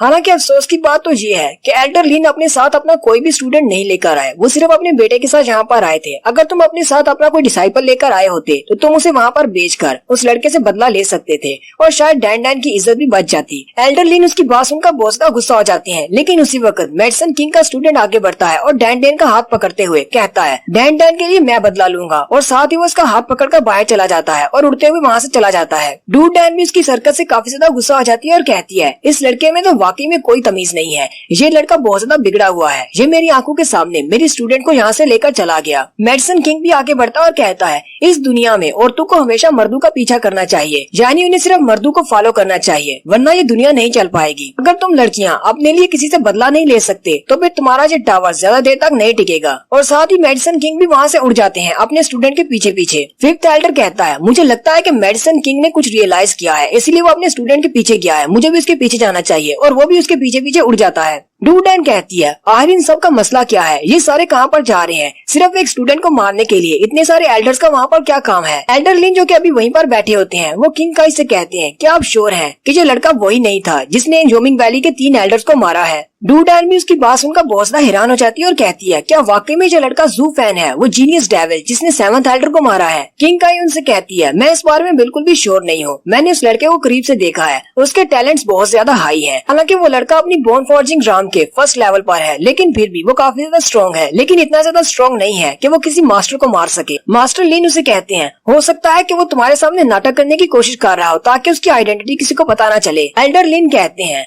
मेडिसिन किंग भी वहाँ पर अपने डिसाइपल की फाइट को देखने के लिए गया है, मुझे लगता है कि उसे इस बात में शक है कि वो लड़का वाकई में जीनियस डेविल हो सकता है, और अगर वो लड़का वाकई में जीनियस डेविल है तो मुझे नहीं लगता कि मेडिसिन किंग का स्टूडेंट उस लड़के के सामने बच पाएगा, वो उसके हाथों से मारा जाएगा। किंग काई उसे कहती है, अगर ऐसा होता है, अगर मेडिसिन किंग का स्टूडेंट उस लड़के के हाथों से मारा जाता है तो फिर मेडिसिन किंग खुद मैदान में उतरेगा और उस लड़के को मार डालेगा, क्योंकि वो लड़का इसका सामना नहीं कर पाएगा। मेडिसिन किंग बहुत ज्यादा पावरफुल है, 7th एल्डर से भी ज्यादा पावरफुल। एल्डर लिन कहते हैं, मैं तो बस यही दुआ करूंगा कि वो लड़का वाकई में वो जीनियस हो जिसने जोमिंग वैली के एल्डर को मारा था। जबकि जू फैन का सीन दिखाते हैं जो कि चलता हुआ बाहर की तरफ जा रहा होता है, स्लम एरिया की तरफ। जू फैन कहता है, मास्टर लिन पर अटैक किए हुए मुझे काफी वक्त गुजर चुका है और मास्टर किंग काई भी मुझे देखकर यहाँ से चली गई थी, लेकिन अभी तक कोई भी मास्टर मेरे पीछे नहीं आया। लगता है कि उसे मेरे बारे में कंफर्म नहीं है कि मैं वही जीनियस हूँ या फिर कोई और हूँ। जू फैन जैसे उस स्लम एरिया की तरफ जाता है तो वहाँ पर सारे के सारे टूटे फूटे घर होते हैं और वहाँ पर जितने भी लोग होते हैं वो सारे जंगलियों की तरह आपस में लड़ पीट रहे होते हैं, एक दूसरे से कह रहे होते हैं, ये मेरा इलाका है, यहाँ से निकलो, और वो सारे एक दूसरे से मारपीट कर रहे होते हैं। जू फैन उन सभी के बीच से गुजरता हुआ जा रहा था और कहता है, ये सारे तो बेवकूफ हैं, आपस में ही लड़कर मर रहे हैं। जू फैन कहता है, एक लो लाइफ का बंदा हमेशा लो लाइफ का बंदा ही रहता है जब तक कि वो कोशिश नहीं करता अपने आप को हायर अप करने की। मिट्टी चाहे कितनी ही स्ट्रॉन्ग क्यों ना हो, अगर उसे दीवार पर लगाओगे तो दीवार कमजोर ही रहेगी। इसलिए तो इन सब को वहाँ से यहाँ पर भेज दिया गया है, स्लम एरिया में। जू फैन भी वहाँ पर रहने के लिए अपने लिए घर ढूंढ रहा होता है, लेकिन वहाँ पर सारे घर पहले से किसी ने बुक किए होते हैं और वह सारे टूटे फूटे होते हैं। वहीं पर जू फैन की नजर सामने घर पर पड़ती है जो कि बिल्कुल अनटच कंडीशन में होता है, यानी काफी ज्यादा अच्छी कंडीशन में होता है। ज़ूफेन कहता है यहाँ पर सारे घरों में कोई ना कोई रह रहा है, लेकिन वो सामने वाला घर काफी ज्यादा अच्छा है, लेकिन वहाँ पर कोई भी नहीं है, ऐसा क्यों? वहीं पर एक लड़का उसके पास आता है और कहता है ब्रदर अगर तुम्हें घर चाहिए तो मेरे साथ आओ, मेरे पास एक घर है, उस तरफ मत जाना। ज़ूफेन उसे कहता है लेकिन मैं उस तरफ क्यों नहीं जा सकता? वो लड़का उसे कहता है क्योंकि लगता है कि तुम यहाँ पर अभी अभी आए हो, इसलिए तुम्हें इस इलाके के बारे में नहीं पता। वो सामने एक घर है, उसके अंदर एक लड़की रहती है और उसे एक ऐसी बीमारी है जो कि फैलती है, वो जिसको भी टच कर लेती है वो बंदा मर जाता है, इसलिए कोई भी उस घर के करीब नहीं जाता। उनमें से एक तो कहता है मैंने कुछ ऐसे भी लोगों को देखा है जो वहाँ पर रहने के लिए चले गए, हालांकि हमने उनको मना भी किया था, लेकिन वो सारे अगर उसकी बॉडी को टच नहीं भी करते तो अभी वो 3 दिन के अंदर अंदर मारे जाते हैं, पता नहीं क्यों, लेकिन उसकी बीमारी बहुत ज्यादा विशियस है। एक और बंदा उसे कहता है यहाँ पर चाहे लोग कितने ही ज्यादा गरीब क्यों ना हो, वो इस जगह पर रहना पसंद नहीं करते। यहाँ के ओरिजिनल जो रहने वाले थे वो इस जगह को छोड़कर चले गए हैं सिर्फ इस लड़की की वजह से। हम लोग तो यहाँ पर मजबूरी में रह रहे हैं क्योंकि हम लोग 100 फीट फेस्टिवल में आए हैं और हमारे रहने के लिए और कोई जगह नहीं है। और साथ ही वो हेयू टावर वालों पर गुस्सा उतारना शुरू कर देते हैं और कहते हैं वो कमीने लोग हमें यहाँ पर तो बेच देते हैं, लेकिन ऐसा नहीं करते कि इस लड़की को यहाँ से निकाल दें, इसकी वजह से पता नहीं कितने लोग यहाँ पर मारे गए हैं, हम लोग यहाँ पर रहने से डरते हैं। जबकि ज़ूफेन सोच रहा होता है चाहे वो लड़की कितनी ज्यादा बीमार क्यों ना हो, चाहे वो कितनी ज्यादा ड्रामनी क्यों ना हो, वो लड़की यहाँ पर पहले से रह रही है, इन सारे लोगों के पास ये राइट नहीं है कि उसको यहाँ से निकाल दें, क्योंकि ये जगह उसकी है, इन सबको यहाँ से निकलना चाहिए। और यहाँ तक कि यहाँ पर कुछ ऐसे हंटर्स भी मौजूद हैं जो कि उसको मारना भी चाहते होंगे। ज़ूफेन उन सब की बातें सुनने के बाद उस घर की तरफ आगे बढ़ जाता है। वो उसे कहते हैं ब्रदर तुम कहाँ पर जा रहे हो, हमने तुम्हें सारी बात बता दी है, क्या तुम्हें मौत से डर नहीं लगता? जबकि ज़ूफेन सोच रहा होता है चाहे उसकी बीमारी कोई भी हो, मेरे पास बुक ऑफ एस्पर है, उसमें इसका कोई ना कोई इलाज जरूर होगा। ज़ूफेन आगे बढ़ जाता है और उन सब से कहता है मेरे लिए परेशान होने की जरूरत नहीं, मेरी जिंदगी अभी बहुत ज्यादा लंबी है, मैं यहाँ पर मरने वाला नहीं हूँ। ज़ूफेन जैसे उस घर की तरफ आगे बढ़ता है, ज़ूफेन कहता है जितना मैं आगे जाता जा रहा हूँ उतना ज्यादा मुझे ठंड महसूस हो रही है, ऐसा महसूस हो रहा है जैसे कोई बीमारी नहीं बल्कि ये एक श्राप है। ज़ूफेन जैसे ही मेन बिल्डिंग के करीब पहुँचता है, अंदर से एक लड़की निकलती है जिसके पूरी बॉडी के ऊपर पट्टियां लिपटी होती हैं। वो उसे कहती है तुम कौन हो और यहाँ पर क्या कर रहे हो? लेकिन उस लड़की की आंखें बहुत ज्यादा प्यारी होती हैं, ये मैं पर्सनली कह रहा हूँ। और साथ ही ज़ूफेन भी पर्सनली तौर पर ही कहता है कि इस लड़की की आंखें तो बहुत ज्यादा प्यारी हैं। वो लड़की अपनी आंखों की तारीफ सुनते ही अपना चेहरा दूसरी तरफ घुमा लेती है और उसे कहती है तुम कौन हो और यहाँ पर क्या करने के लिए आए हो? ज़ूफेन उसे कहता है मेरा नाम सोंग यू है और मैं यू सिटी से यहाँ पर आया हूँ बाइडन फेस्टिवल को अटेंड करने के लिए, क्या मैं यहाँ पर रह सकता हूँ? क्योंकि मैं एक लो फैमिली से हूँ, इसलिए मेरे पास किसी बड़े होटल में रहने के लिए पैसे नहीं है। वो लड़की उसे कहती है अगर तुम यहाँ पर रहने के लिए आए हो तो बाहर जाकर उन कॉटेजेस में से किसी में जाकर रह लो, यहाँ पर आने पर तुम्हें किसी ने बताया नहीं कि यहाँ पर बहुत ज्यादा खतरा है, तुम यहाँ पर क्यों आ गए हो? ज़ूफेन उसे कहता है हाँ मुझे लोगों ने बताया है कि यहाँ पर बहुत ज्यादा खतरा है, लेकिन मेरा मानना तो ये है अगर हमें मौत आनी है तो वो आनी ही आनी है, चाहे वो किस तरीके से भी हो, इसलिए मुझे मौत से जरा भी डर नहीं लगता। और बाहर जितने भी लोग रह रहे हैं वो बहुत ज्यादा बुरे हैं और मुझे जरा भी पसंद नहीं आए, मैं उनके साथ रहना पसंद नहीं करूंगा, मैं तो उनकी बजाय मरना पसंद करूंगा। वो लड़की उसे कहती है अपना ये ड्रामा बंद करो, मुझे पता है कि तुम मेरे सामने मुझे खुश करने का नाटक कर रहे हो, क्या तुम्हें लगता है कि मैं तुम्हारी इन सारी बातों पर यकीन कर सकती हूँ? वहीं पर उसके घर के हाथे में एक छोटा सा कॉटेज होता है, वो उसे इस तरफ इशारा करते हुए कहती है चलो अभी ठीक है तुम उस छोटे कॉटेज में जाकर रहना, लेकिन एक बात हमेशा याद रखना, रात के वक्त यहाँ पर बाहर मत निकलना वरना तुम मारे जाओगे। ज़ूफेन उसे कहता है जी मिस बिल्कुल ठीक है, मैं उस कॉटेज में जाकर सो जाता हूँ, मैं रात के वक्त बाहर नहीं निकलूंगा, मैं आपकी बात मानूंगा। ज़ूफेन उसकी कल्टीवेशन को महसूस करने की कोशिश करता है और कहता है मैं तो इसकी कल्टीवेशन को जांच नहीं पा रहा, यहाँ पर सिर्फ 2 ही सिचुएशंस हो सकती हैं, या तो इसने अपनी कल्टीवेशन को हाइड किया हुआ है या फिर ये एक नॉर्मल इंसान है जिसके पास कल्टीवेशन नहीं है। ज़ूफेन कहता है ये लड़की तो बहुत ज्यादा इंटरेस्टिंग है, अब तो रात के वक्त ही पता चलेगा कि यहाँ पर क्या होता है। ज़ूफेन सीधा जाकर उस कॉटेज के अंदर बैठ जाता है और कहता है अब जबकि तुमने कह दिया है कि मैं रात के वक्त नहीं निकल सकता, लेकिन फिर भी मेरे पास ऐसा कुछ है जो रात के वक्त बाहर निकल सकता है। आज रात में तुम्हारे इस राज का पर्दा उठाकर रहूंगा कि रात के वक्त तुम यहाँ पर क्या करती हो और लोग यहाँ पर कैसे मारे जाते हैं। ज़ूफेन थोड़ी देर के लिए वहीं पर सो जाता है और रात के वक्त उसे जाग आ जाती है क्योंकि उसी वक्त उसे एक फार्मेशन के ओपन होने का अंदाजा होता है। ज़ूफेन जल्दी से उठकर बैठ जाता है और कहता है ये तो किसी ने फार्मेशन को ड्रा किया है। ज़ूफेन अपने पास एक छोटी बॉटल निकालता है जिसके अंदर एक पिल होती है जो कि इनविंसिबिलिटी के लिए होती है। ज़ूफेन अपने ब्लडी बेबी को निकालता है और वो पिल उसको खिला देता है जिससे वो किसी को दिखाई नहीं देता। ज़ूफेन कहता है अब जबकि मेरे ब्लडी बेबी ने इस पिल को खा लिया है, अब कोई भी मास्टर यहाँ पर आ जाए वो मेरे ब्लडी बेबी को नोटिस नहीं कर पाएगा। ज़ूफेन कहता है जाओ मेरे ब्लडी बेबी और मुझे देख कर बताओ बाहर क्या हो रहा है। जू फैन का ब्लडी बेबी जैसी बाहर जाता है तो कोर्टयार्ड के सेंटर में वो लड़की एक फॉर्मेशन बनाकर उसके सेंटर में बैठी कुछ कर रही होती है। जू फैन भी ये देख काफी ज्यादा हैरान होता है। जू फैन कहता है लोगों को लगता है कि ये बीमार है और ये लोगों को मारती है, लेकिन असल में तो ये है कि ये वाकई में बीमार है। ये अपने जख्मों को हील करने के लिए एक फॉर्मेशन बनाकर बैठी है। ये एक लेवल 3 की, क्योंकि बॉडी के ऊपर जख्मों को हील करने के लिए होते हैं। इसके अलावा बॉडी के अंदर पॉइजन हो तभी भी इसको सप्रेस करने के लिए यूज किया जाता है। असल में ये लड़की उनको नहीं मारती, बल्कि इसके पास जो फॉर्मेशन है इसके अंदर से जो एनर्जी निकलती है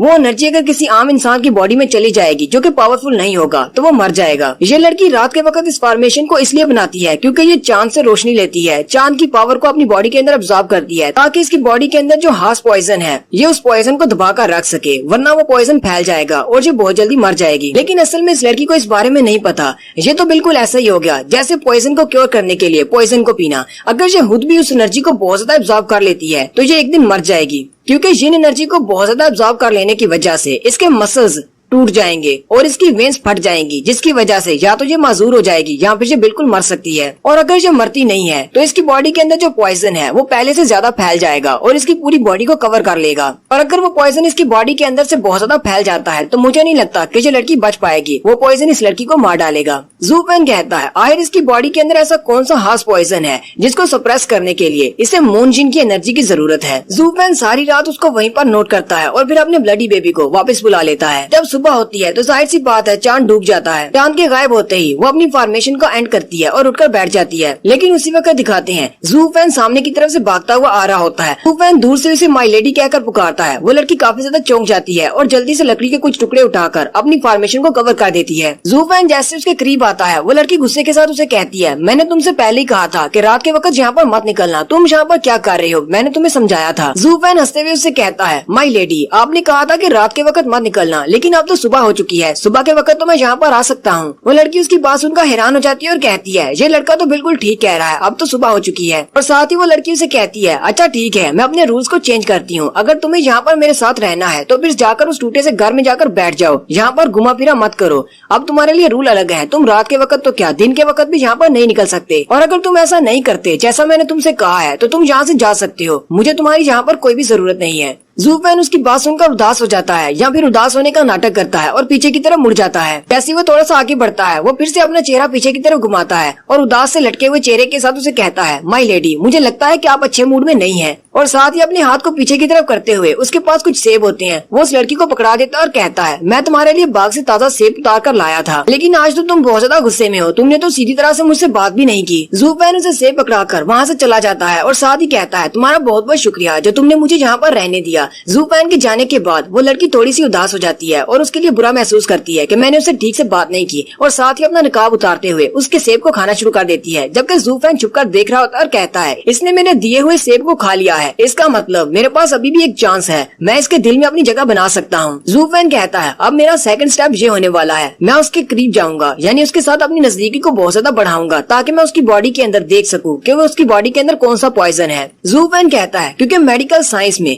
जो चीज आपको जिंदगी दे सकती है वही चीज आपको मौत भी दे सकती है, और अगर ये पॉइजन इतना ज्यादा स्पेशल है कि इसको सप्रेस करने के लिए मून जिन की एनर्जी की जरूरत होती है तो इसका मतलब मैं इसी पॉइजन को यूज करते हुए कोई ऐसी मेडिसिन बना सकता हूँ जिससे मैं अपने अंडे को दोबारा से रिवाइव कर सकूं। जू फैन कहता है इस पूरी दुनिया में एक मर्द को सिर्फ औरत ही धोखा दे सकती है, औरत से बड़ा धोखेबाज कोई भी नहीं। और अगर हम लोग इसका उल्टा देखें तो इस पूरी दुनिया में ऐसी कोई और चीज नहीं जिसको हम लोग धोखा नहीं दे सकते, यानी कि सिर्फ एक औरत है जिसको हम धोखा भी दे सकते हैं और उसे बहुत ही आसानी से बेवकूफ बनाया जा सकता है। नेक्स्ट सीन कुछ देर के बाद का होता है, दोपहर के वक्त का, जब वो लड़की दरख्त के नीचे बैठी अपने आप को कल्टीवेट कर रही होती है। असल में वो धूप में बैठी होती है, वो अपने ध्यान में बैठी होती है कि उसी वक्त बाहर से कुछ चिल्लाने की आवाज आती है। कोई कह रहा होता है इस लड़की को मार डालो, इसको यहीं पर मार डालो। उस लड़की से रहा नहीं जाता और वो देखने के लिए वहाँ पर चली जाती है कि आखिर भाई शोर किस चीज का है। वो लड़की जैसी वहाँ पर जाकर देखती है तो कुछ लोग जू फैन को पीट रहे होते हैं। वो लड़की जू फैन की तरफ देखती है और लंबा सांस लेकर पीछे की तरफ मुड़ जाती है और कहती है ये मेरा मसला नहीं है। जैसी वो वहाँ से जाने लगती है जू फैन चिल्लाकर कहता है तुम सब लोगों की हिम्मत कैसे हुई उस लड़की को बुरा कहने की, वो बहुत ज्यादा अच्छी है, तुम सब लोग उसे ऐसे ही कहते रहते हो कि वो लोगों की जान लेती है, उसे बीमारी है, वो बहुत ज्यादा अच्छी लड़की है। वो लोग उसे फिर से पीटना शुरू कर देते हैं और कहते हैं एक बीमारी का घर है, वो जिसको भी टच करती है वो मर जाता है, पता नहीं अब तक कितने लोग उसकी वजह से मर चुके हैं और तुम्हें वो अच्छी लग रही है, हम तुम्हें भी मार डालेंगे, तुम उसको अच्छा कैसे कह सकते हो। जू फैन कहता है इस सब में उस लड़की की कोई भी गलती नहीं है, वो लड़की यहाँ पर तुमसे पहले रहने के लिए आई थी, यानी कि वो इस जगह की रहने होने वाली है। तुम सब लोग यहाँ पर आते हो और अपने आप पता नहीं कैसे मर जाते हो और सारा इल्जाम बेचारी उस लड़की पर डाल देते हो। मेरी नजर में तुम सब लोग मर्द नहीं हो, तुम्हें तो मर्द कहलाने का हक नहीं है। तुम सब लोग इस सारी बात का इल्जाम एक लड़की के ऊपर डाल रहे हो। तुम सब लोग बहुत ज्यादा बुरे हो। बस इतनी बात का कहना था कि वो सारे लोग फिर से उसे पीटना शुरू कर देते हैं। वो ज़ूपैन को नीचे गिरा लेते हैं और ऊपर से उसे किक मारना शुरू कर देते हैं और कहते हैं ये लड़का अपने आप को बहुत बड़ा टफ समझ रहा है, चलो फिर इसे दिखाते हैं कि हम लोग कितने टफ हैं। वो उसे मारते मारते मारना शुरू कर देते हैं और कहते हैं हमें तो लगता है कि ये उस लड़की के साथ मिला हुआ है, इसे भी कोई बीमारी है, ये दोनों मिलकर हम सबको मारना चाहते हैं, हम लोग इसे मार देते हैं। जब वो लड़की देखती है कि ज़ूपैन को बहुत ज्यादा मार पड़ रही है, वो आगे बढ़ती है और उन सबसे कहती है रुक जाओ, इसे मारना बंद करो। वो सारे लोग उसे देखकर बहुत ज्यादा डर जाते हैं और वहीं पर रुक जाते हैं।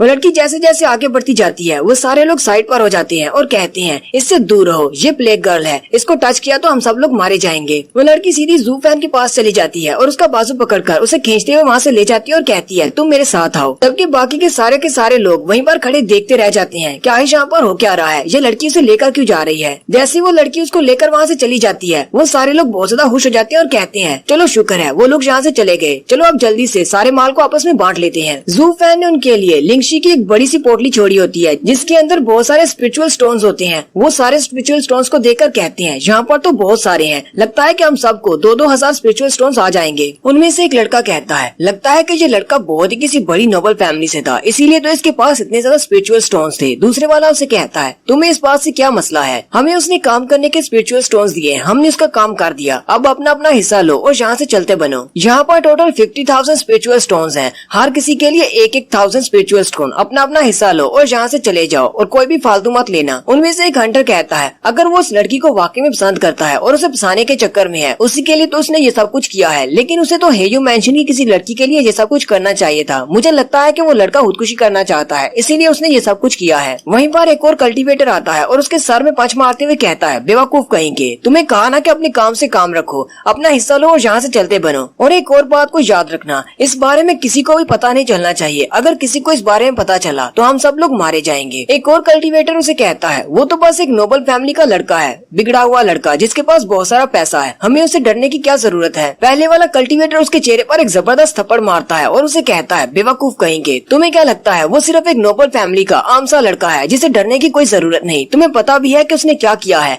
वो जब मेरे पास आया था इस डील को लेकर तो मेरे साथ बहुत सारे लोग थे, तो उसने मेरे सारे साथियों को वहीं पर मार डाला, सिर्फ मुझे छोड़ दिया ताकि मैं तुम्हारे सामने आकर इस डील को रख सकूं। इसलिए चुपचाप अपना हिस्सा लो और यहाँ से चले जाओ, अगर किसी को बताया तो वो लड़का तुम्हें मार डालेगा, वो बहुत ज्यादा स्ट्रॉन्ग है। वो सारे लोग भी उसकी बात सुनकर काफी ज्यादा घबरा जाते हैं और अपना अपना हिस्सा उठाकर वहाँ से चलते बनते हैं। नेक्स्ट सीन उस लड़की के घर का होता है। वो लड़की ज़ूपैन को अपने घर में ले आती है और अपने पास एक मेडिसिन निकालकर उसके सामने करते हुए कहती है इस मेडिसिन को खा लो, तुम्हें आराम आ जाएगा। ज़ूपैन अपना चेहरा दूसरी तरफ घुमा लेता और कहता है नहीं मुझे ये नहीं चाहिए। वो लड़की उसे कहती है तुम्हें क्या लगता है मैं तुम्हें जहर देने वाली हूँ, ऐसा नहीं है, इसमें मेडिसिन है। जबकि ज़ूपैन सोच रहा होता है अगर मैं इस मेडिसिन को खा लूंगा तुम तो यहाँ से जल्दी से चली जाओगी और मैं नहीं चाहता कि तुम यहाँ से जल्दी से जाओ, मेरे पास ही खड़ी रहो। ज़ूपैन उस लड़की से कहता है मैं तो तुमसे भी डरता नहीं हूँ, तो फिर मैं इस पिल से क्यों डरने लगा, मैं ऐसा क्यों सोचूंगा कि तुम इसमें पॉइजन डालोगी। ज़ूपैन फिर से अपना नौटंकी मूड चालू करता है और उसे कहता है तुमने मुझे कहा था कि मैं यहाँ से चला जाऊँ, फिर तुमने मुझे बचाने के लिए वहाँ पर क्यों आई। वो लड़की ज़ूपैन से कहती है लेकिन पहले तुम बताओ कि तुमने उन सब लड़कों के सामने मुझे डिफेंड क्यों किया, तुमने मुझे बचाने की कोशिश की, क्या तुम्हें इस बात का डर नहीं था कि वो सारे लड़के मिलकर तुम्हें मार डालेंगे। अगर मैं वहाँ पर पहुँचने में सिर्फ 1 सेकंड की देरी कर देती तो वो लड़के तुम्हें मार मार कर मार डालते। जबकि ज़ूपैन उसकी बातें सुनने के बाद सोच रहा होता है